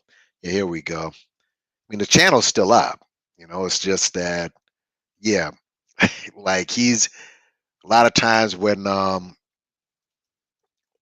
you're too intelligent. Now I do think he made a mistake calling this dude Baba, right? I think that you can't get trapped by the elder hustle, and that's what James Small pulls, the elder hustle. All right, but that's his platform. But let's continue with this one. And he gave you some real. He basically lied to you and gave you some misinformation about some of the stuff that we've said, and then tried to use you against me, and some of these other trolls tried to use your words against me. How do you feel about that, sir? I want you to notice, pay attention to Tariq. You're going to hear the dribble from Professor Smalls, but pay attention to Tariq's face and just his mannerisms and his body language as he's saying this. And we're going to reach I'm going to bring you the crescendo on what all this means. Let's go. Well, part of it is the young man, Omar Wali, called me yesterday. And his was this one. He says, I wasn't the one putting that out there like that. And I said, what do you mean? I said because, I couldn't find him. I had the name wrong. Yeah. And when I found the name in my phone, he called me just as I found the name. And he says, listen, because I did this little piece, I was trying to get it right on Twitter, calling people out for doing that. Because I'm saying, wait a minute, that was not what really happened. Right.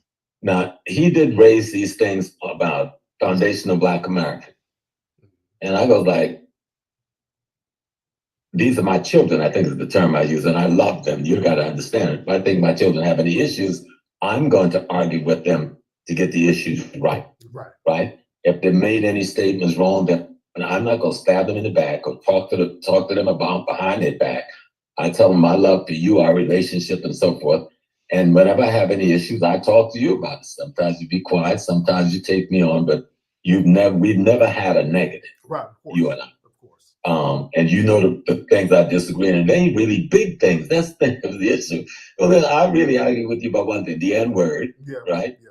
And sometimes I think you lose your temper a little bit too much on some of these Negroes who don't deserve you putting that energy on. And those who've been out. Hold on, stop, nigga. You're calling us Negroes?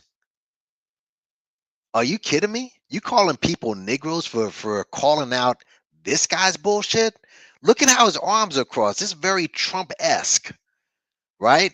This is like this whole thing. It's like a pimp snatching up one of his hoes off. This like, yo, like, well, you better get this thing together.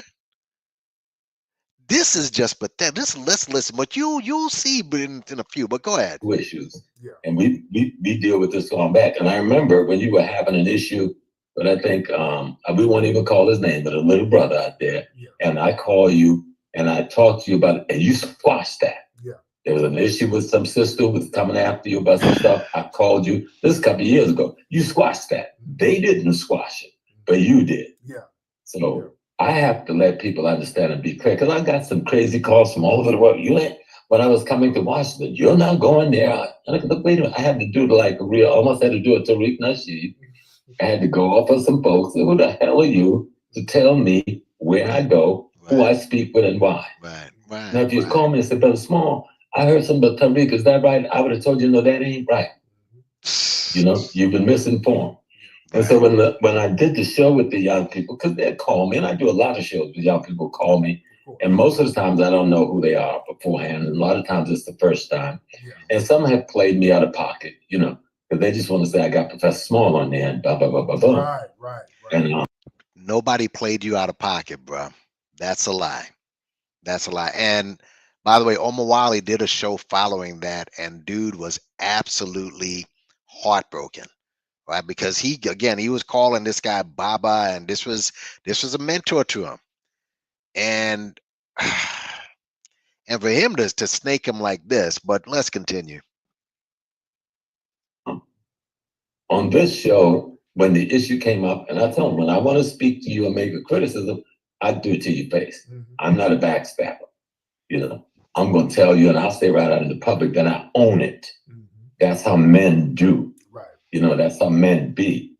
And then we had a pretty, what I thought was a decent discussion with me explaining what Pan-Africanism is, explaining what Foundation of Black American is, and telling them I'm both. Because for me, Pan-Africanism is how we unite the Black people all over the world to be one force. Now, we can call it Pan anything we want to, but all the Pan means is unity, nothing else. Remember what Tariq just now said about Pan-Africanism. Let me play that again. All right. And of course, FBA or nothing, you had to get up and leave. I knew that you'd be a coward about it, but that's okay. FBA people, I'm going to give you an altar call at the end. And that Foundation of Black American, that we have a right to identify ourselves in the same way any other ethnic group. And I think I used the Jamaican community. They don't call themselves African. They call themselves Jamaicans. The people from Haiti don't say I'm African. They say I'm Haitian.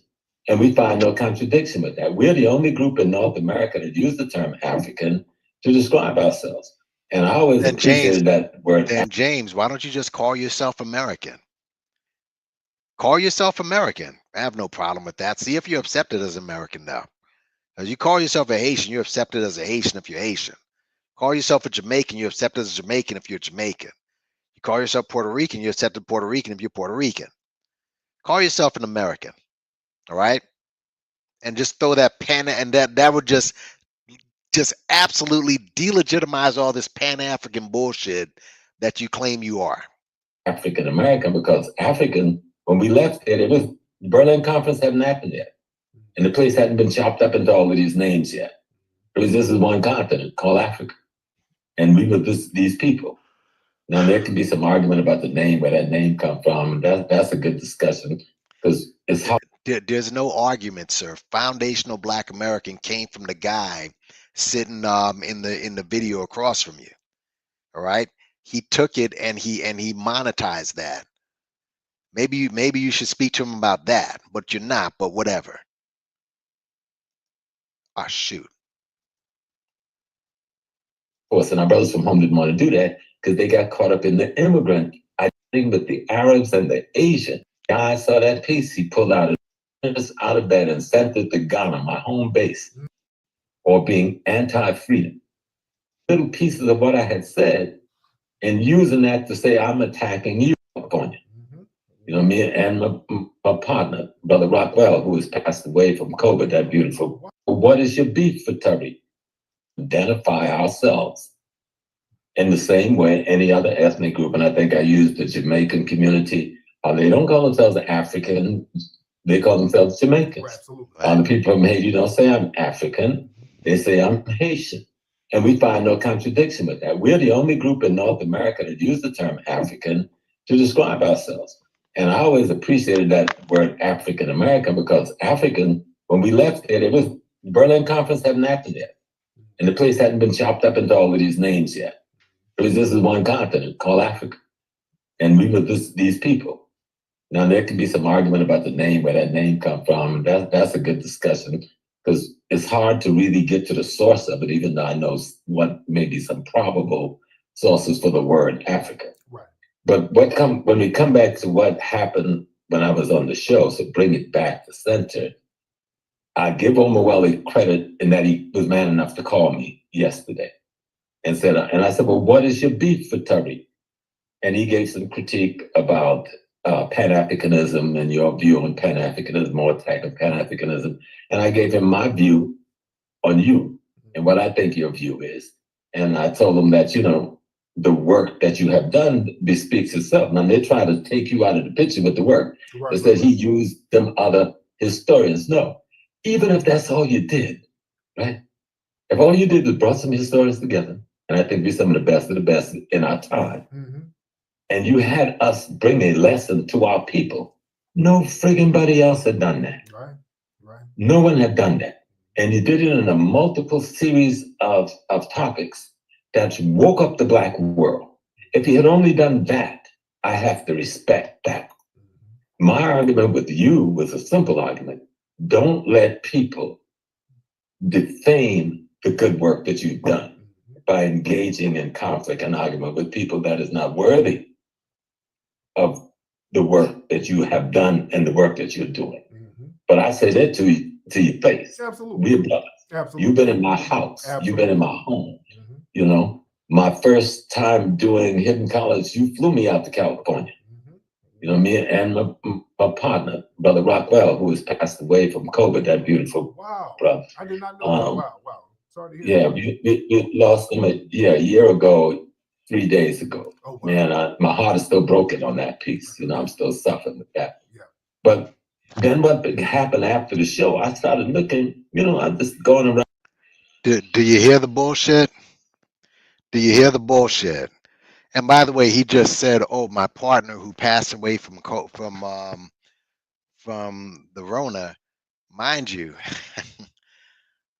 this guy Tariq has been speaking against, you know, all that pseudo stuff as far as treating this, and he was so brazen during 2020. He was traveling,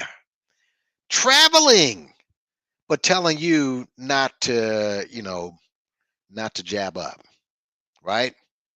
And some people will, or some people will not get it, but this was a real virus that, as Professor Smalls can tell you, took out people. And this is the guy that you're following, right? This guy. So but you see now the bullshit. Internet and had people taking little pieces of what I had said and using that to say I'm attacking you. Right under the bus. And that's what pissed me off. Because usually I don't get involved in none of this tete-a-tete kind of stuff. Right. So I had to then try to say, okay, let me make a statement. Yeah. I thought I didn't do a good job in getting it out there, but I must reach somebody because some people fired some people's ass. So, yeah. Or whatever little bit of my little statement got through on. Guys, you saw I played the interview he had with Omawale. Omawale kept quiet.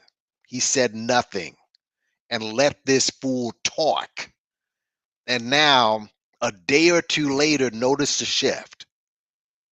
Notice the shift, right? Yeah, ain't no facts. I mean, come on, man. But now you got to ask yourself, how did this guy just switch up like that? Twitter. Because anyone that took what I said in that show and twisted to be an attack on you is being straight up evil. Collaborators, if not agents. Get the fuck out of here. So you got to ask yourself. All right, because you heard what the man said, right? You heard what the man said on Omawali's platform. And you heard him critique him, and you heard him bump up Pan-Africanism. What was the shift? Why did he feel the need to run and Tariq? I didn't mean that, blah, blah, blah. Well, a couple of days ago, Tariq had one of his many Twitter spaces, right? And someone got on there and they started to really beat up on him and to argue with them. And he brought one of the fools that are going to be in that Hidden Colors, a so-called professor. But I want you to listen to this. All right. I mean, I'll probably play some of what this guy, what dude was telling him. But let me get on here for a sec. Where is it? Not this. Yeah, nah, not this. Yes, this is what I need. Right now. All right. Now, folks, this is your leader getting intellectually cooked.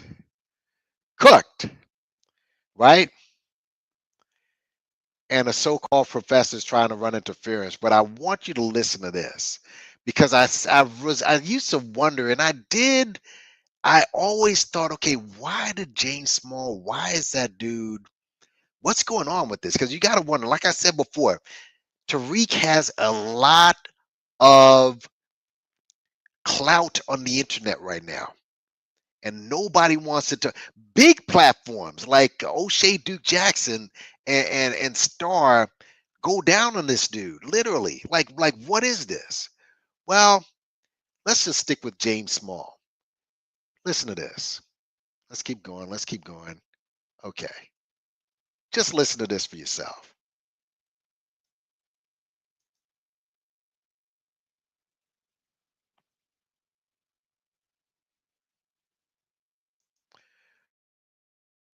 Oh, hold on a second, folks. Folks, hold on.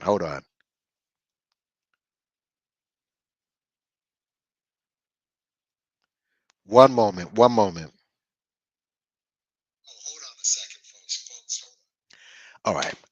Now I gotta get back on another man, I fucked up. I should not have gotten off this Wi-Fi, but thankfully the show didn't stop. So here we go. All right. Give me a second, y'all. Gotta change up the Wi-Fi because I'm on a Wi-Fi that is here we go.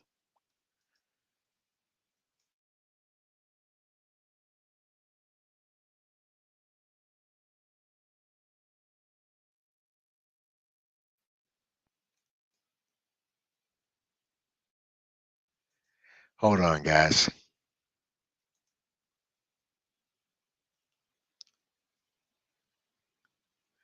Okay. I'm not going to get into that one. I'm going to go over here. All right, let's go down here. Okay, guys, listen to this. I want you to listen. James Small that he can't be a Pan Hold on. 1960. Okay, we know that. Until you said you were a Pan-Africanist, you Pan-Africanist, you're an op, sir. That's what you are. So you can't be okay. Now I get it. You can't be an FBA and a Pan African. I understand now. So Tariq, do you say this to Professor James Small that he can't be a Pan African and a FBA? Yeah, you just getting into straw man semantics. So you just saying. He said Pan Africans are ops to FBA. So I'm wondering, do you tell this to Professor James Small? He said you. He said you. He said you're a Pan African. You're an op. So I'm wondering, do you tell Professor James Small he's an op because he's a Pan African? did the same thing over and over again. He's talking about you. He didn't say Pan-Africanist. He's saying you. And James Small, he's very much aware of his lineage here, and he's very proud of it, and he stands up for the lineage here. So let's be very clear. Don't try to hide behind the He also said he disagrees with you too. And he also said he agrees with me too. He said quote unquote, I love the brother Tariq, but I disagree with him wholeheartedly on the rhetoric that he promotes. That's what he said. That's some rhetoric that y'all lied about. No, we could pull up the video right now. I don't give a damn what you pull up. I'm cool with Professor Smalls. He's in my new movie now. So yeah, he don't with me. Yeah, he said you his little brother, but he said he disagreed with your rhetoric on the FBA thing. He's a proud Pan-African. He has business in Ghana. He has hotels in Africa. I've supported his businesses in Ghana when they were going through some stuff. I donated money in the whole nine. So yeah. Let's stop there, folks. Did you hear that? Or let me just play it again. Did you hear that? Because you see, you wonder how some of these people who you think are well-meaning people don't say anything to Tariq when he's in the fuck shit. Because James Small got interviews all over YouTube. He's all over YouTube. So if he's on YouTube and he's on social media, like you're doing business with the person. You're doing business with the person. Nowadays, one of the first things you're going to do is look for their social media presence. And if you're serious about business, you got a social media presence. Doesn't matter what age or how old you, doesn't matter about that.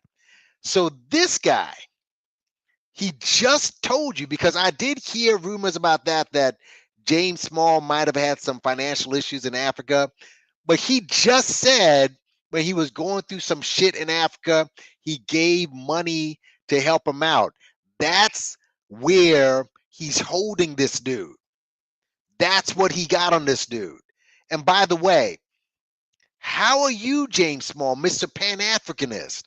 How are you in Hidden Colors 6? With what I just played, just a sample of what I just played. How are you in this guy's movie again? Again. Like, how does that work?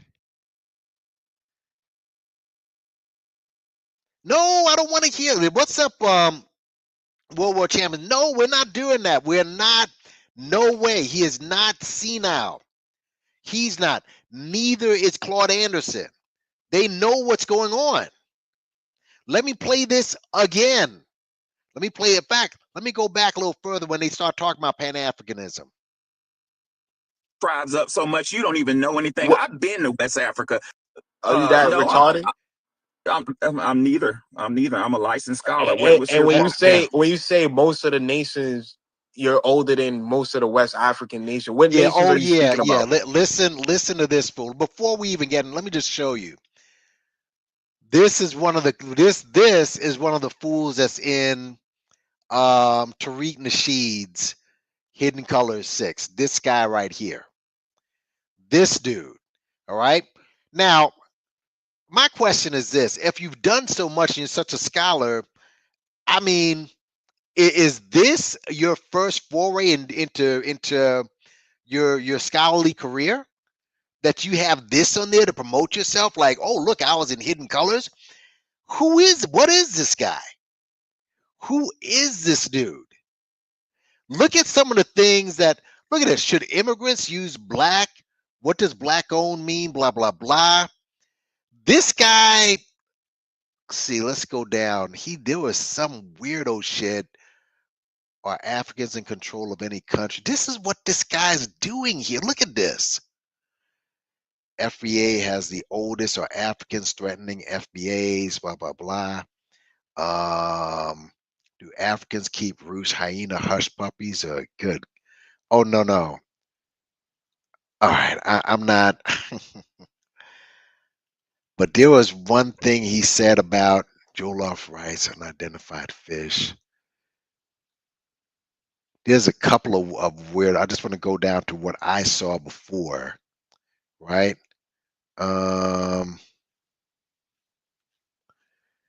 It was something about the president having one of the presidents having a black mother. Look, this is what this guy. Look at this shit. This is what this guy promotes. But it was one of the U.S. presidents having a black mother. A black mother. It's on here somewhere, I'm sure, but it's basically he's made for hidden colors, is what he is.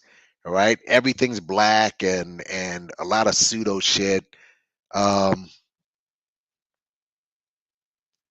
Okay, are we celebrating this stupid shit? Okay, yeah, here it is. Stuff like this all over West Africa, like this isn't all over the United States. Silly shit like this. This woman right here, this is it. Dwight Eisenhower's mom was black. Guys, stop. Stop it already. He said this woman is black. That's Dwight Eisenhower's mother. Said this woman's black. Even if she's mixed, she's not black. This is what this guy preaches. Let's go back. But this, I just wanted us to get that for a sec.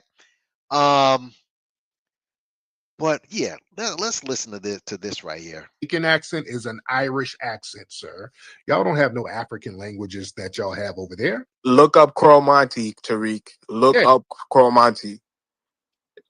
A person from Ghana could go to Jamaica right now and go to the Maroon community and speak Cromartie fluently with them, and they could understand. They're mutually intelligible. This fool right here. Community, they speak patois. I done been up there in the mountains, and they try to sell me some weed. They speak patois.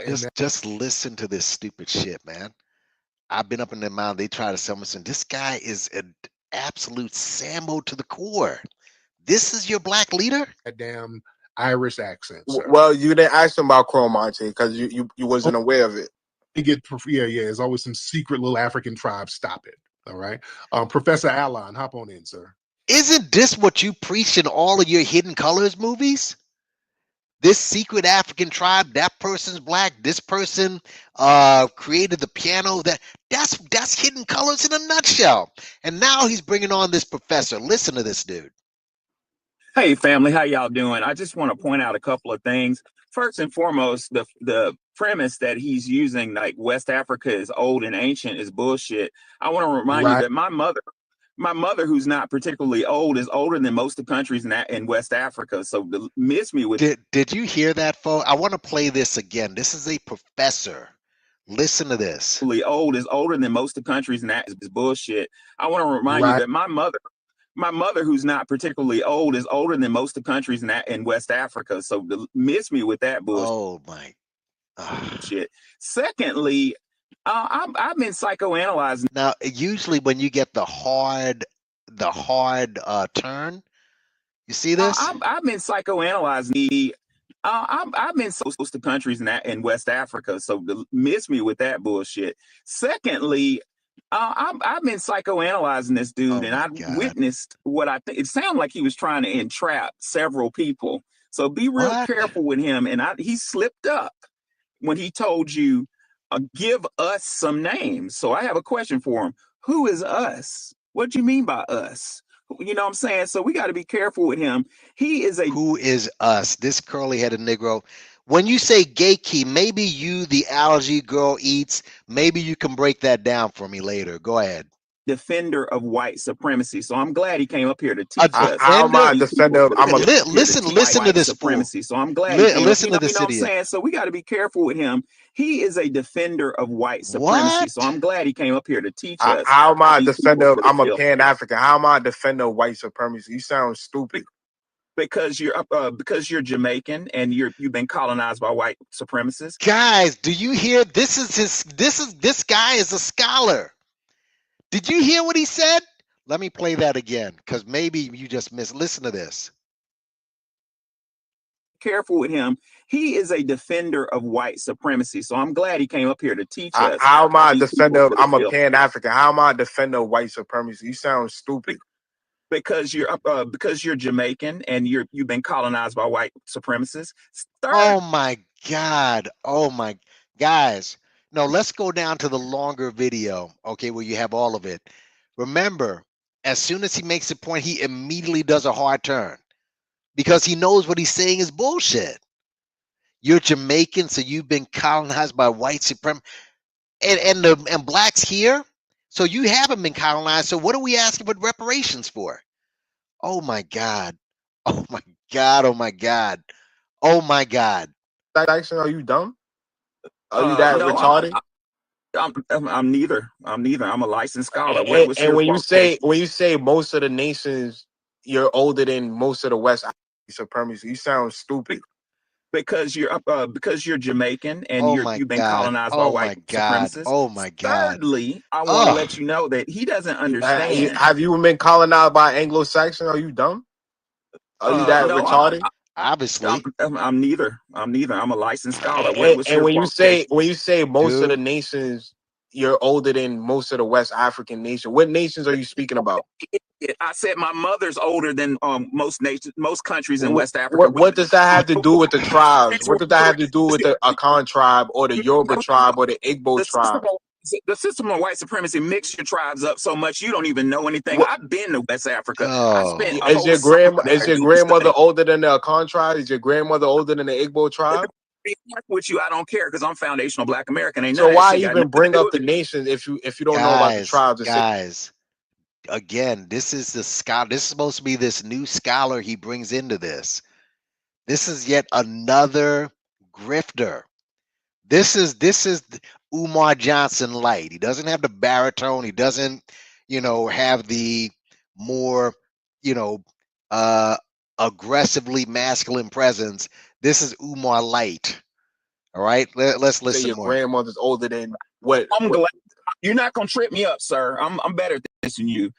The fact of the Good matter is Lord. you're playing little semantic games, and I don't I'm know not what your playing. agenda You're playing semantic game. You're saying my grandmother is older than a nation did. that came Did about you in 1960. know Okay, what we your know agenda that. was until you said you were a Pan Africanist. You Pan Africanist. You're an op, sir. Oh That's my what you are, God. So and you you've been Oh can't my be God. okay. Now I get it. You can't be an FBA and a honestly, Pan African. I understand now. honestly, So Tariq, do you're you say this to Professor James Small that he can't be a Pan African and a FBA? Yeah, you just getting into straw man semantics. So you just saying Damn. shit. Damn. He said Pan Africans are ops to FBA. So I'm wondering, do you tell this to Professor James Small? He said you. uh, He said you. He said you're a Pan African, you're an op. So I'm wondering, do you tell Professor James Small he's an op because he's a Pan African? He did the same thing over and over again. He's talking about you. He didn't say Pan Africanist. He's saying you. And James Small, he's very much aware of his lineage here, and he's very proud of it, and he stands up for the lineage here. So let's be very clear. Don't try to hide behind. He also said he disagrees with you too. And he also said he agrees with me too. He said quote unquote I love the brother Tariq, but I disagree with him wholeheartedly on the rhetoric that he promotes. That's what he said. That's some rhetoric that y'all lied about. No, we could pull up the video right now. I don't give a damn what you pull up. I'm cool with Professor Smalls. He's in my new movie now. So yeah, he don't with me Yeah, that. he said you his little brother, but he said he disagreed with your rhetoric on the FBA thing. He's a proud Pan African. He has business in Ghana. He has hotels in Africa. I've supported his businesses in Ghana when they were going through some stuff. I donated money in the whole nine. So yeah, You don't got to disclose all that, but Yeah. And exactly. And that's what I'm saying. Why would you disclose that? Why would you even say that? Why would you put him on Front Street like that and say, yeah, I helped him out when he was having. Why would you bring that up? He brought it up because what it shows you is that he has James Small in his back pocket. Same thing with Black Authority. He's the one who produced 7 a.m. He produced it. That is fact. So folks, the bottom line is when you see some of these people in Hidden Colors, he has something on him. If Shahrazad Ali said, you know what, I can't be in this anymore. I've seen the rhetoric. He'll have something on her. It just is what it is. He had something on Umar Johnson, right? You saw it. He still started disclosing all sorts of bullshit. Yeah, man. So yeah, this is your leader, folks. This is your boy, and you're getting mad at Roland for what? I mean, again, Roland Yeah, you can get mad, or you can, he's like, again, he is what he is. Democrats, but he has a beeline to all the politicians you claim to hate. And all you have to do is say, listen, let's sit down and talk. He doesn't want to do that, though. He didn't want to help ADOS. This guy wasn't making money like that. He saw ADOS as a cash cow and monetize the shit. And to any FBA people, if you watch this video, you decide, here's my question to you. What has the Hookah Lounge done to bring you closer to reparations? Before, if you leave any comments in the comment section, you think about it. What did the Hookah Lounge, how did that bring you closer to reparations? I'll wait. I'll wait. What about the Maroons? Clearly, he got cooked on the Maroons right now. How did that bring you closer to reparations? What about the DC March? The FBA Bring Your Own Cooler event down in Atlanta? All these things we told you about. But you didn't want to listen. You're a tether, you're this. And again, I say the word tether.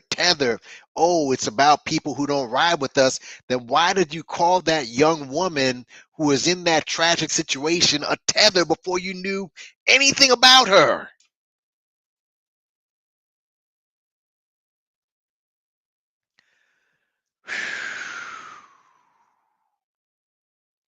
Listen, man, the link is in. I think I'm done with just about everything I had to go through. You guys wasted your time on also the essence thing. I just want to play something for you. And we've gone through this before, you fucking idiots. I'm cursing a lot. I got to cut down the cursing. But you're such fools that a lot of these people, and we're talking about Tabitha Talks Politics. I'm talking about the pink lessons. I'm talking about, we know all the other usual suspects, but there's people on here, and I showed in my last video that y'all, the whole Essence Festival, as big as your platforms are, you could have told some of your members, hey, get this information. Tell me what really happened at that Essence Festival. Well, I want you to listen to this brother right here, because this brother's going to give a breakdown of, what might have gone down at the Essence Festival, right? Where are we at here? Where's it at? Oh, wait, I got to go down. Not this. Here we go. Let's listen to this brother right here. Yeah, let's listen to this brother. Go.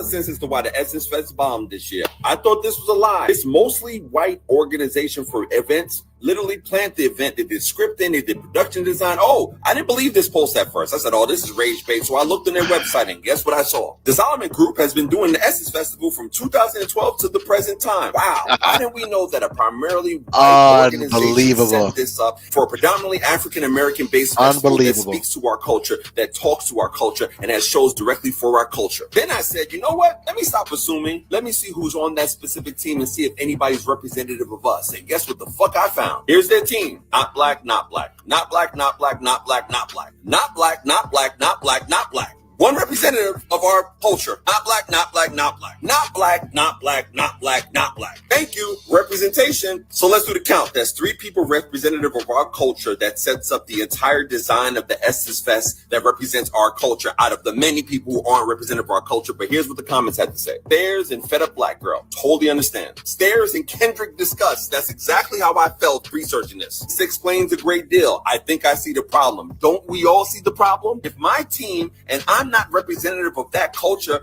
then maybe I shouldn't be doing that motherfucking cultural-based event. Come on, guys. Essence is a part of the African-American culture experience. It was always Essence, Ebony, and Jet. Mind you, I'm going to use my age right now because I'm older. In the 80s and the 90s, it was Essence, Ebony, and Jet were representative of our culture. And other magazines was not putting our culture in them. These magazines were dedicated to represent us. And this representative culture right here isn't representative of our culture. 3 black folks in our culture representative out of all these people setting up our events. Of course, this is a failure. You can't do an event that's representative of our culture if the predominant people doing the event do not represent the culture. And I know people are going to be like, oh, they outsourced to do the best event that they could. What do they do? Let me tell you what they were specifically tasked to do since 2012 to now. Here's the scope of the Solomon Group's design for the Essence Festival. Number 1, creative development, design and direction, ROS, and script writing. Come on, guys. I understand outsourcing talent to do your event. That's not what I'm talking about. I'm talking about people that are primarily not of a culture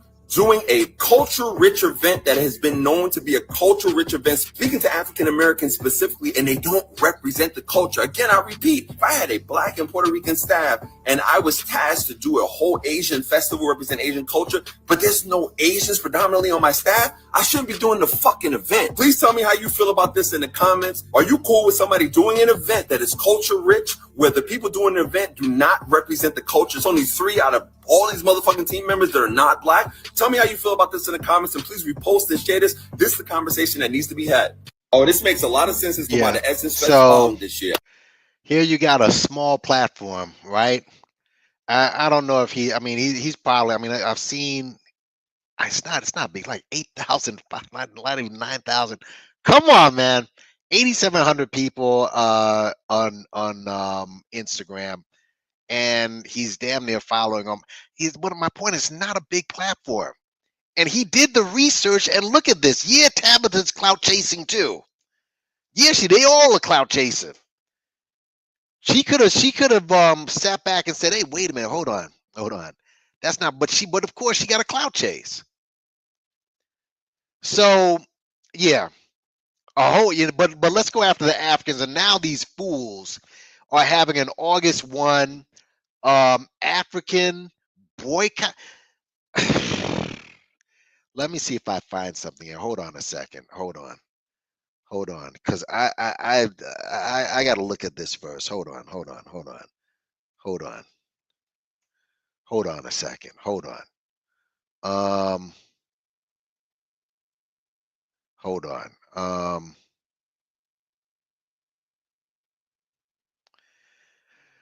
Let's see.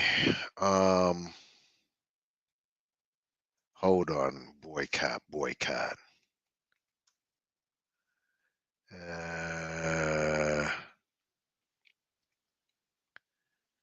See.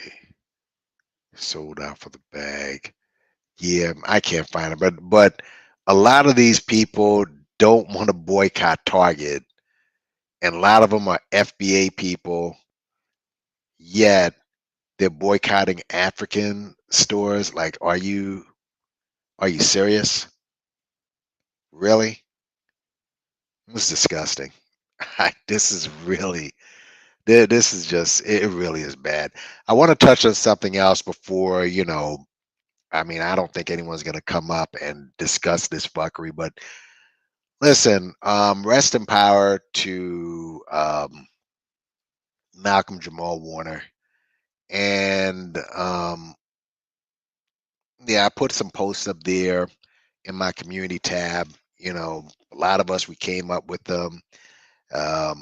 I've always, he's one of these guys, because I'm not big on celebrity. I don't fuck with celebrities at all, with the worship of them, but he is obviously one of those celebrities that are down to earth, like mid-range, celebrities. I'd see him. He wasn't only in the Cosby Show. I remember he directed Special Ed's video back in the day. He directed 2 of his videos. He directed New Edition's video. What was it? Any Heartbreak. Sure, he probably did other videos as well. Those are the only 3 that I can think of. Obviously the Malcolm and Eddie series on UPN, but he also, I saw him just recently on Major Crimes, which is a great show, by the way. He played a cop. He played a lot of things, man. He's one of those guys who kept working. kept working, kept working. Um, you know, see, I mean, you don't know these guys personally. You don't know him personally, but he's a guy who kept working and he seemed to stay humble, right? Again, I don't know his personal life, and even look, the Cosby Show. You know, there are things about it that's problematic, but it's good entertainment. Cosby Show is entertainment, even though I think Bill Cosby was a scumbag. Um, you know, the show. I mean, I make the separation between the show and the art. I'm not one of these people because these people they try to say, "Oh, I'm not going to mess with anything that he does again," but that means that you saw him more than what he was, an actor that went to work every day and listen, he had power, he took advantage of it. But even with that too, Malcolm never opened his mouth and really trashed Cosby or even got involved with it. But listen, really sad, bad way to die. All these stories were coming out about how you know, all these stories are coming about how it happened. Maybe his daughter was with him or what have you. Um, but from all the news reports, this could have been avoided. And it's clear that, you know, I think he made a mistake that cost him. But I do want to show this video that I saw because I'm seeing a lot of these videos come out about um, you know, people who this happened to people, but it gave me some perspective, about how this may have went down, and he must have been. This is an expert swimmer right here. This is an expert swimmer. I just want you to take a look at this, and it just gave me some a different perspective. Like, wow, you know. And yeah, unfortunately, from what I understand, he went there in the morning, and the guards weren't around. The what you call lifeguards weren't around, and there were signs and everything. Yeah, so it was just it was pretty bad. But let me just this just gave me some perspective on how when you go out to these beaches, just be careful, man. And this right here, this is an expert swimmer. Hold on a second. This is an expert swimmer, but check this out. This guy is an expert swimmer, right? And the waters are calm. This is in Cape Town. I guess that's Africa, I believe. So people who Cape Town is Africa, I believe, right? Let me see. Yep, South Africa. Yeah. All this talk about anti-Africa and look at how beautiful the beaches are, but whatever. Dumbass talking about bushmeat. But anyway, yeah, so he's swimming and all of a sudden, yeah, look at what happens, man. Like, there's rocks there and everything as well. So you're supposed to swim with the current if something like that. Now notice how everything slows down. He tries to get up, but he can't, and boom. You see that? You see that? Yeah. So this isn't a controlled environment. This is nature right here, man. And this guy's an expert swimmer. So he's got the rocks over there. He's trying to get up. Notice when he tries to get up on the rocks and stuff. And look at this. You know what I mean? Like, wow. Wow, man. Wow. And look, he went from here all the way over there. You know what I mean? So you got to swim with the current. And this guy's a good swimmer too, obviously. And look at this. You see this? Went right, we're almost on land, and he went pulled right back in. Man, so it just shows you, man, what may have happened um to the brother, man. I mean, wow, you know? So he finally gets back and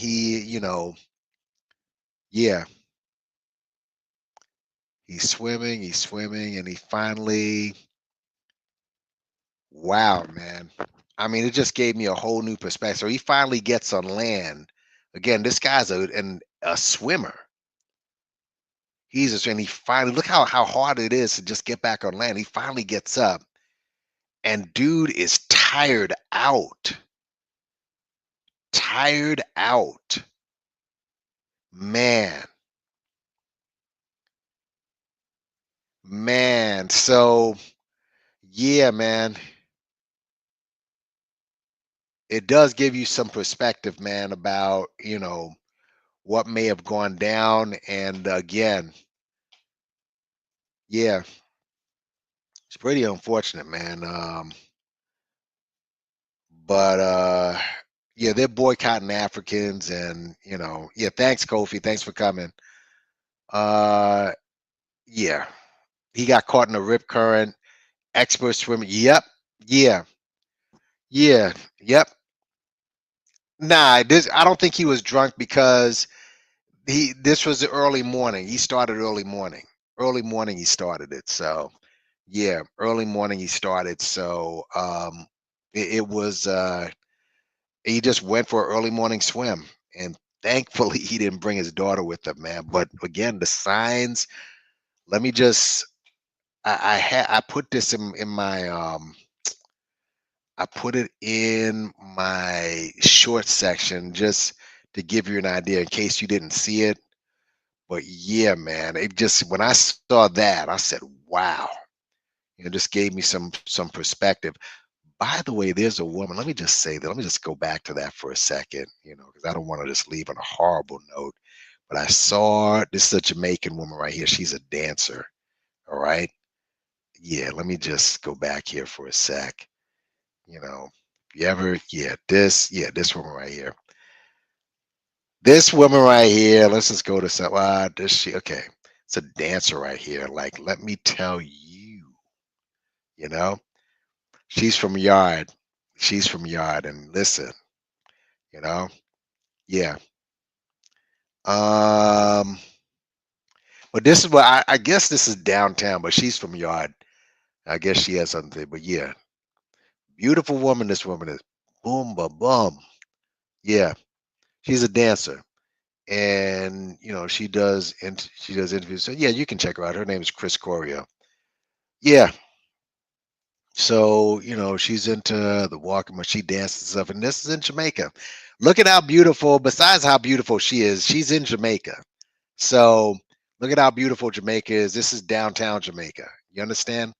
So for the people who say that Jamaica, I mean, again, it's you know you have to listen, but what I'm saying.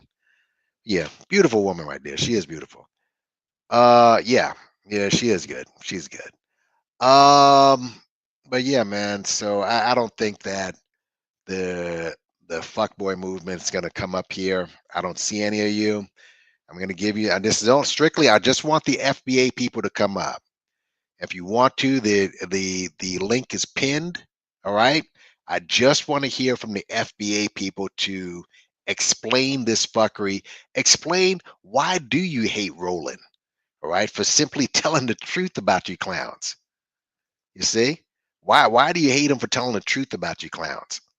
All of these guys are nothing but grifters. And if what Taharka Bay said about Peanut, listen, guys, listen. Okay? Listen.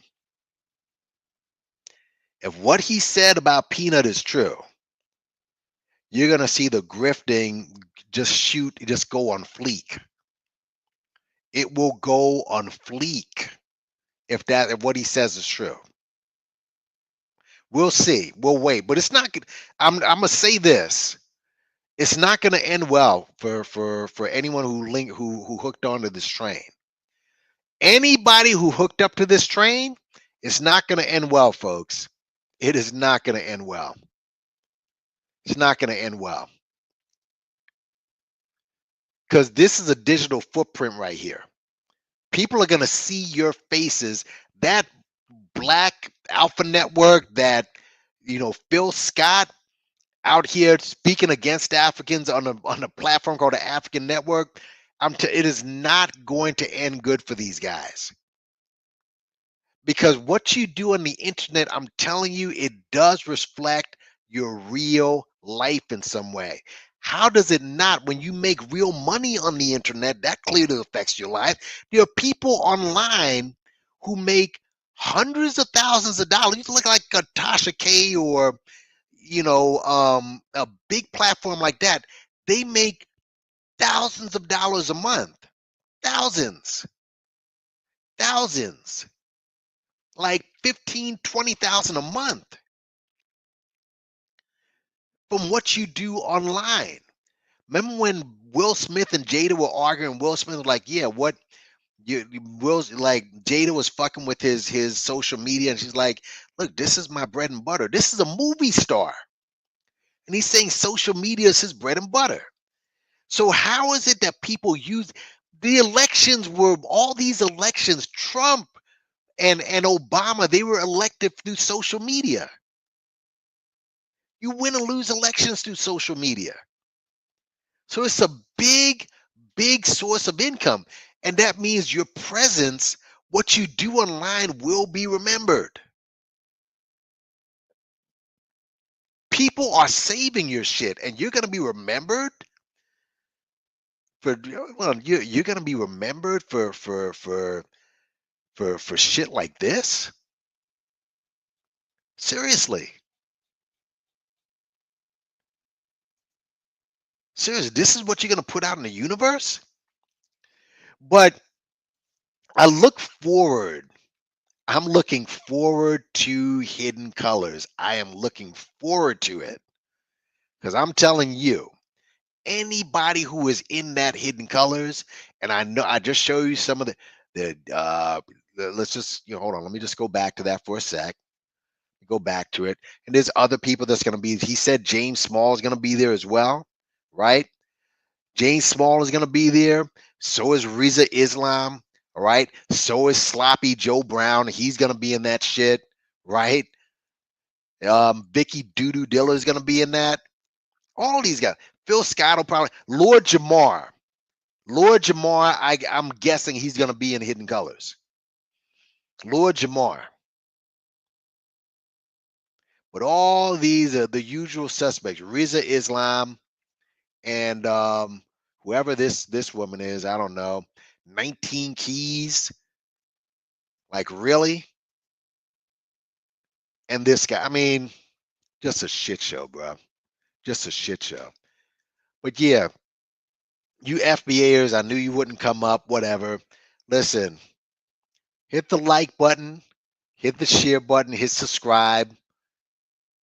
All right? Hit the Cash App if you get a chance. Support the channel. I'd appreciate it. Get me a small cup of coffee, whatever. $3, $5, whatever. But also leave a comment. Leave a comment and explain how what this guy is doing makes sense. Leave a comment and tell me what Roland did that was so wrong besides being a Democratic shill. Because as I said earlier, if he's a Democratic shill, he believes in something. What are you a shill for? And don't tell me it's for this FBA crap. Don't tell me it's for reparations. So you ain't do a damn thing towards no reparations yet.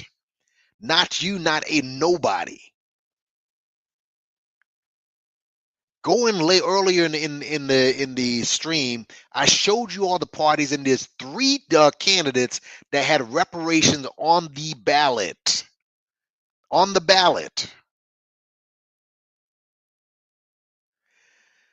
Yeah, so and I'm working to try to I want to do more uploads. I'm trying to, there's a way to do content besides just doing long lives and everything. But listen, I thank you all for coming. All right. Again, yeah, they're not going to come up. The FBA people, last chance. Let me just see who's in the chat. Again, FBA people I want to speak to. FBAers. Okay, Dorsey, come up. Dorsey, come up. Come up, Dorsey. I'll tell you what, this is strictly for FBA people. Let Dorsey come up and explain his leader. All right? Let him come up. This is for Dorsey. This is for Dorsey. This is just for Dorsey. This is just for the FBA people. Come on up. Come on up. Dorsey, come up. Tennis wasn't shit until okay. Another guy with the feel-goodery bullshit. Okay. Oh, well, there you go. All right. Dude. Okay. Like what is it? What's your point? What's your point? Did you hear anything about what your leader's been doing? Okay. You're going a little bit too fast. Now, Right. I hate that I just chimed in on the tail end of what you got going on. Okay. Right. So let me start with what I can, and then we can progress. I just popped. I clicked on YouTube. Who's live? I saw the conversation. Said this looks interesting. I clicked in. It hasn't even been a good 10 minutes. Okay. Couldn't have been 10 minutes. But Roland Martin and all of the rest of them, they are a joke. They are part of that community or communitile, whatever they want to call those people, who always tell Black Americans how hard it is for us to come up and whatever we have to do in America, but they sitting on millions of dollars. Ain't it a trip how that happened? What do you wait? Like, what are you talking about? Because they're sitting on millions of dollars. You know that for sure.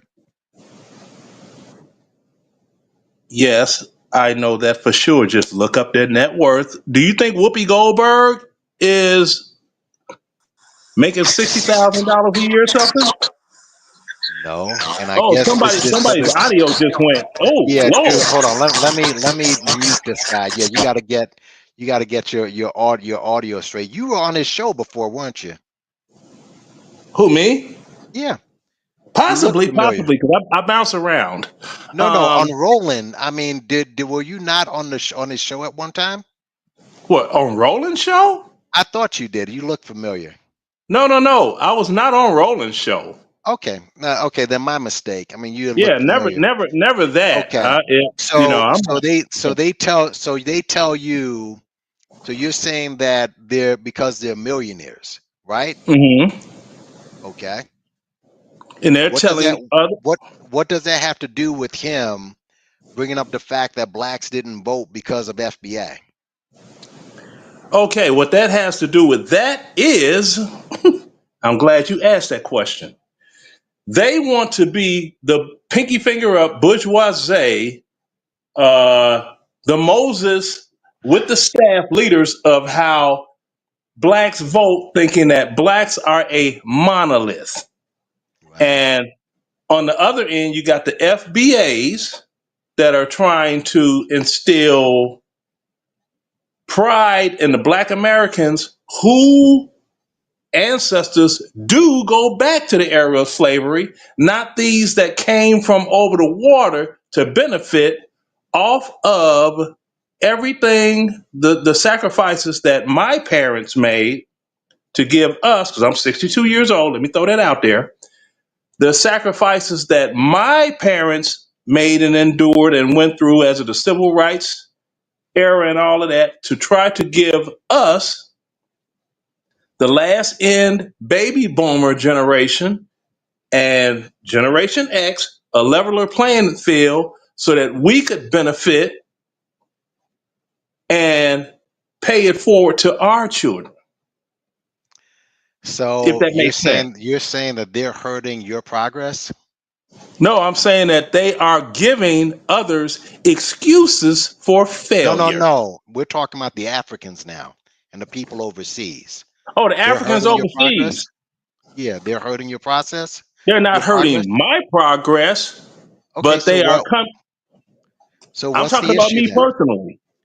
They're not Okay. hurting mine. Now No, but there are okay, other but how are they hurting Black Americans? Go ahead.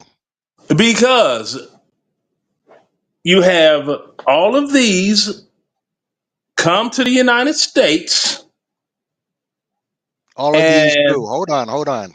all of Time these out. We're gonna Africans, these Caribbeans, these look like us but not like us. Not to quote that knucklehead Kendrick Lamar because I hate rap. okay, wait, hold on.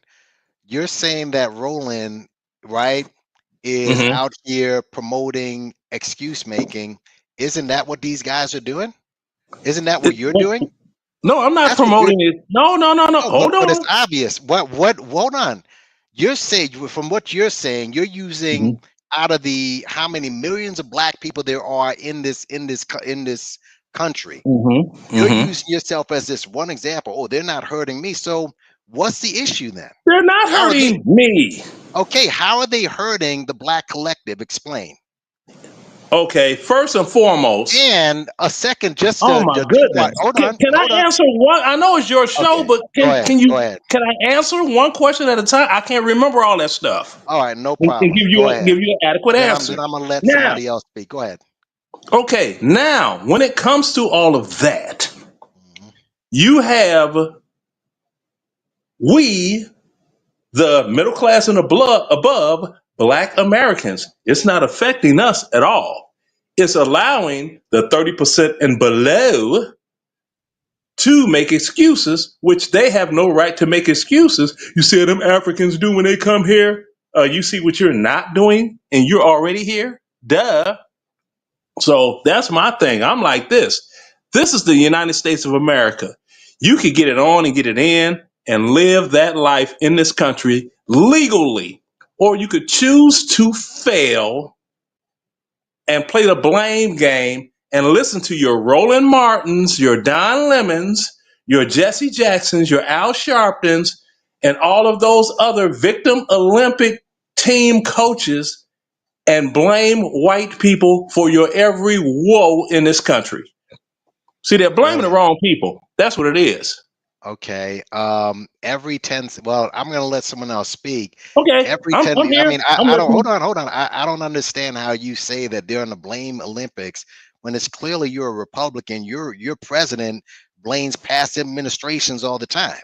So I don't know why you're using this exclusive that does this blame game. Secondly, how do you know I'm middle class? You don't I even didn't see say. but you I made didn't you say. made Did an I say assumption. you? You said, oh, the middle class. You Yes, included I me. said the middle class. Right. Let me first of all, and Kofi, I see you, but let me bring on Dwight for a second. Dwight, I'm gonna unmute you. Hopefully your sound is better. Okay. What did you have to say on this? What say you? Hey, good afternoon. I have a couple conditions before I speak and so forth. Right. Because I rather go ahead and have a debate, not somebody trying to talk over me. Okay. So we're gonna follow parliamentary procedure. I'm 63, so I got that Dick and Jane education, that good education that gave y'all the opportunity to have a better lifestyle. Okay. So first of all, I'm gonna address the Republican. I'm gonna address the Republican in the House. Okay. Are you the same party that abandoned us in 1883 and allowed the KKK to slaughter us and kill us and withdraw federal troops and loot our banks, the Freedmen banks, and took $60 million from us? Are you the Republican Party that abandoned us? Are you the Republican Party that elected us senators, congressmen, allotted us land, and then pulled out your support and let them damn Democrats slaughter us and set up Jim Crow laws? Are you the same Republican Party that turned a blind eye to us trying to go ahead with Booker T. Washington, Du Bois, and other black leaders saying, please, sir, we need your assistance? You are the party of Theodore Roosevelt, the racist who treated black troops like they were slaves in Cuba. You are the Republican Party. We remember you. We remember you. You stabbed us in the back. You the same Republican Party that stabbed us in the back now. So please, Mr. Republican, save me this high ground about how holy the Republican Party is. You are the party of Richard Nixon, Ronald Reagan, George Bush the first, George Bush. You are that party. You are the party that promised us that we will have liberty and a pursuit of happiness, and we were denied that. So yeah, Mr. Republican, I address you. So first of all, back to the issues. We had obstacles placed before us as day one when we were freed in 1865. We were just sat out on the on the streets like dogs, like abandoned animals. We had to feed ourselves. We had to add clothing.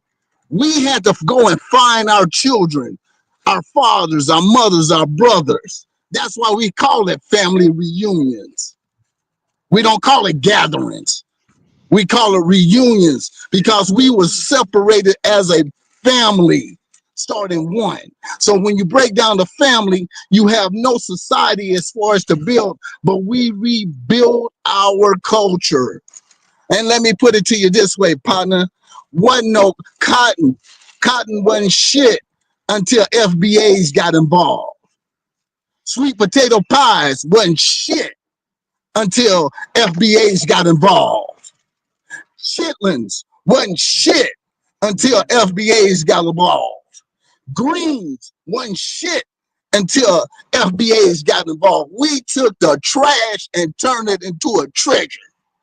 Boxing wasn't shit until FBAs got involved.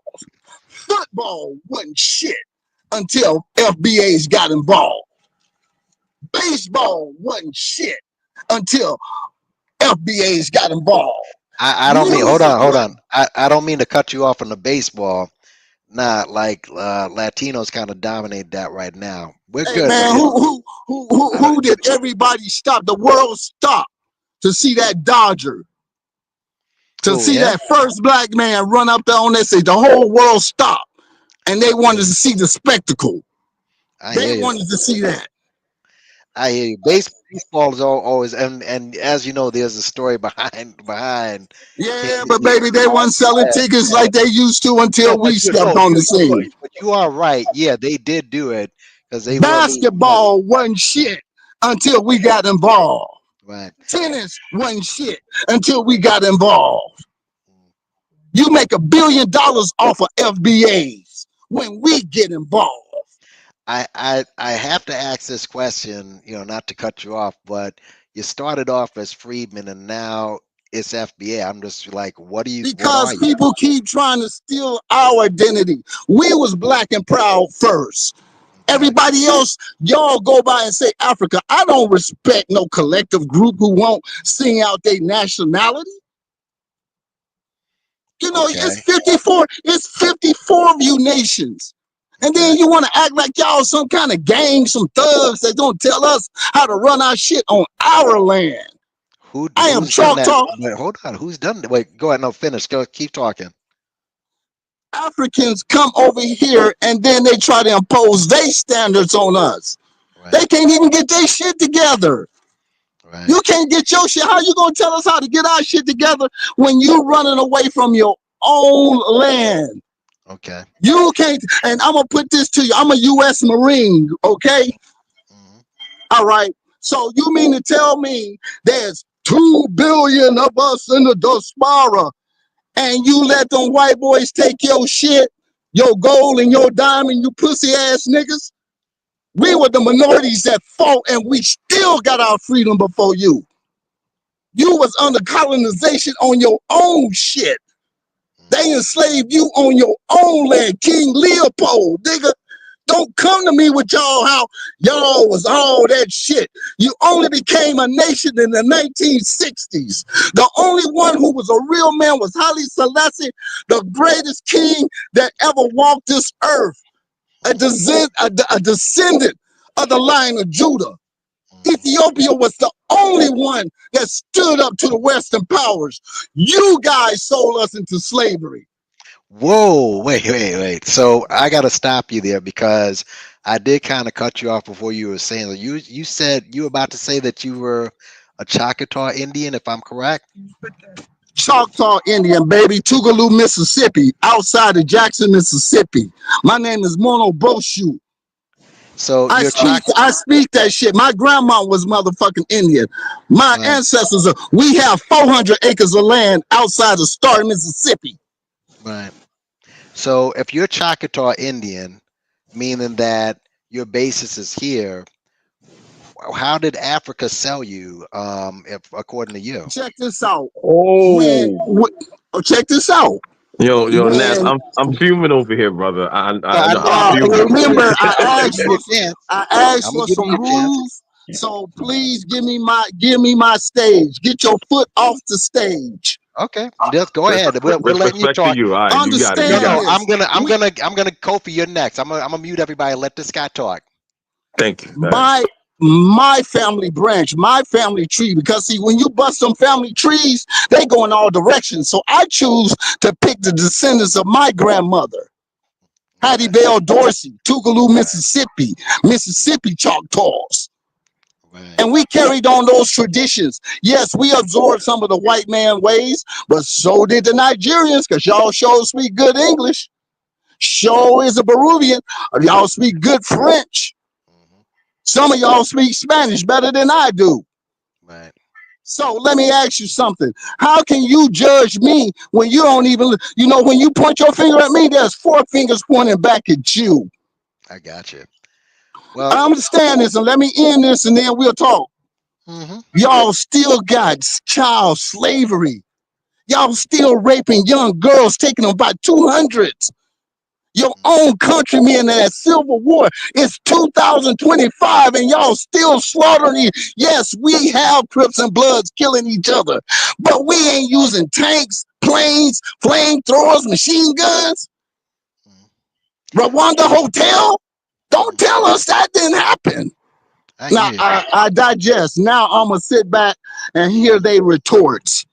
That's fine. Just to let you know that yeah, they have that stuff out there, but they just didn't learn how to make it more, I should say, classy, like Epstein did, pretty much doing the same thing. Kofi, you are on stage. Go ahead. Oh wow. The I don't know these brothers, whatever, but the niggardry is strong here. Like it's very Yeah. strong. the niggardry is strong, but what I'm not even gonna address the first brother because the second brother, when you came in with the fire, you know what I'm saying? I was nodding my head. I was like, this dude is official. Salute to him. So it sounds like we pretty much agree politically speaking. Right. So I'm going to talk to the falsehoods, the half-ass truths. That's the commonality between you two guys that call yourself FBAs. Now, I really don't call, I'm only saying that because you call yourselves FBAs. I don't call Black American. Now, me, I'm going to tell you who I am. I'm going to pull my card. I'm from the Caribbean. I am from Guyana. Right. I came here and I was raised here. Right. So all the things that you guys are saying is not an outside opinion. This is me talking from a perspective of me having Black Americans as friends, as family, right? Not hypothetically speaking. I have Black American friends that are family, my family, niece, nephews, cousins, aunts, all that family, right? So I'm prefacing this to say what I'm going to say forward. I don't call Black Americans FBAs because that'll be an insult to Black Americans. Since I've been on finding out what FBA is before it even became a thing, most people that call themselves FBA are very low information, unintelligent, uneducated people that are hurt, right? So if you're an uneducated person that have little less than a high school diploma, right?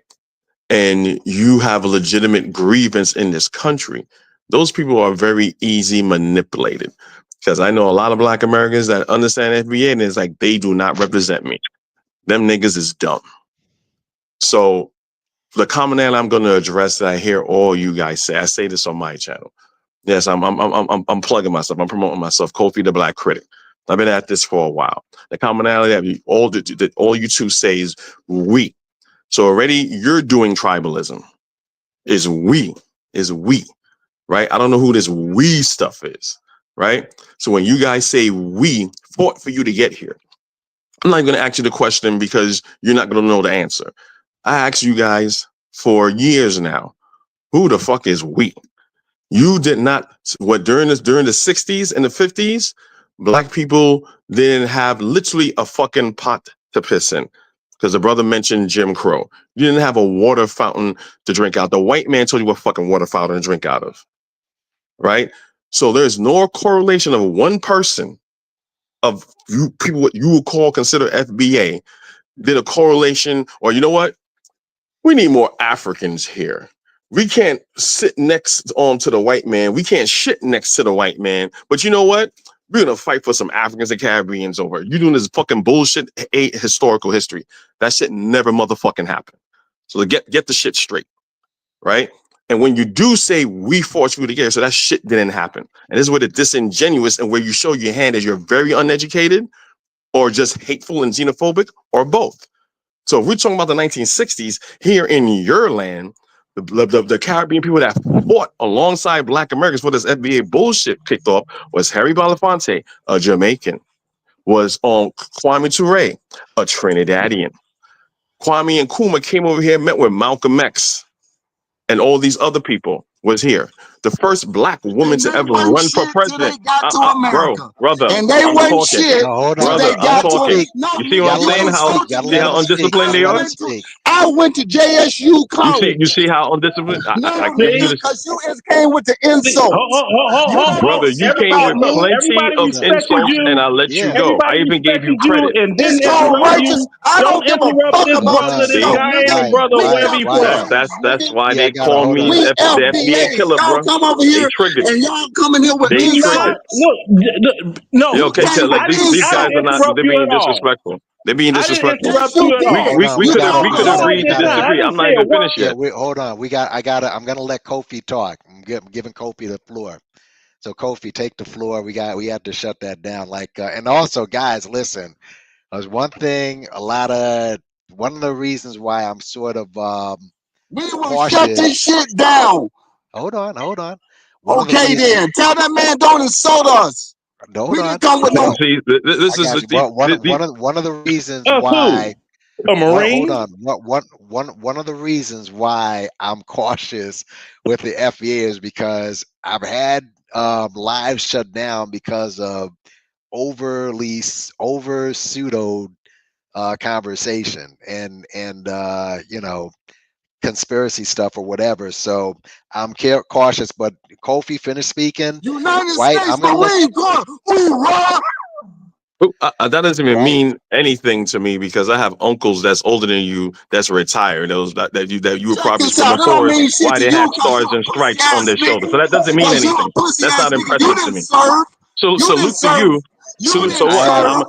I'm an American just like you, brother. Yeah. Let me just say, Leonard, you're not impressing anybody. We all have family members in the military, all of us. Well, right? Hey, everybody else that went to Iraq and Afghanistan along with their children say that are younger than you, that are no. I did Iraq and Afghanistan. I showed the receipts. I had people doing this. My uncle did the Gulf War. My uncle did the Gulf War in the 80s. Like, what are we talking about?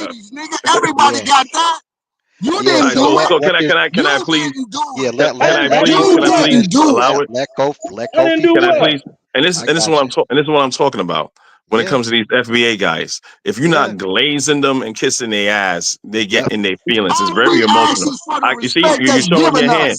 You're showing your hand because I understand. I understand if the first brother got insulted because I really didn't agree with anything what the first brother did. I saluted to you. I said I agree with you politically and everything, and you kept quiet as kept because I agree with you. The moment I disagree, you came on here saying you want to have a conversation. So I'm being civil. You said a lot of things that I totally disagree, and you called us low intelligent and gutter. That's what you started off with. It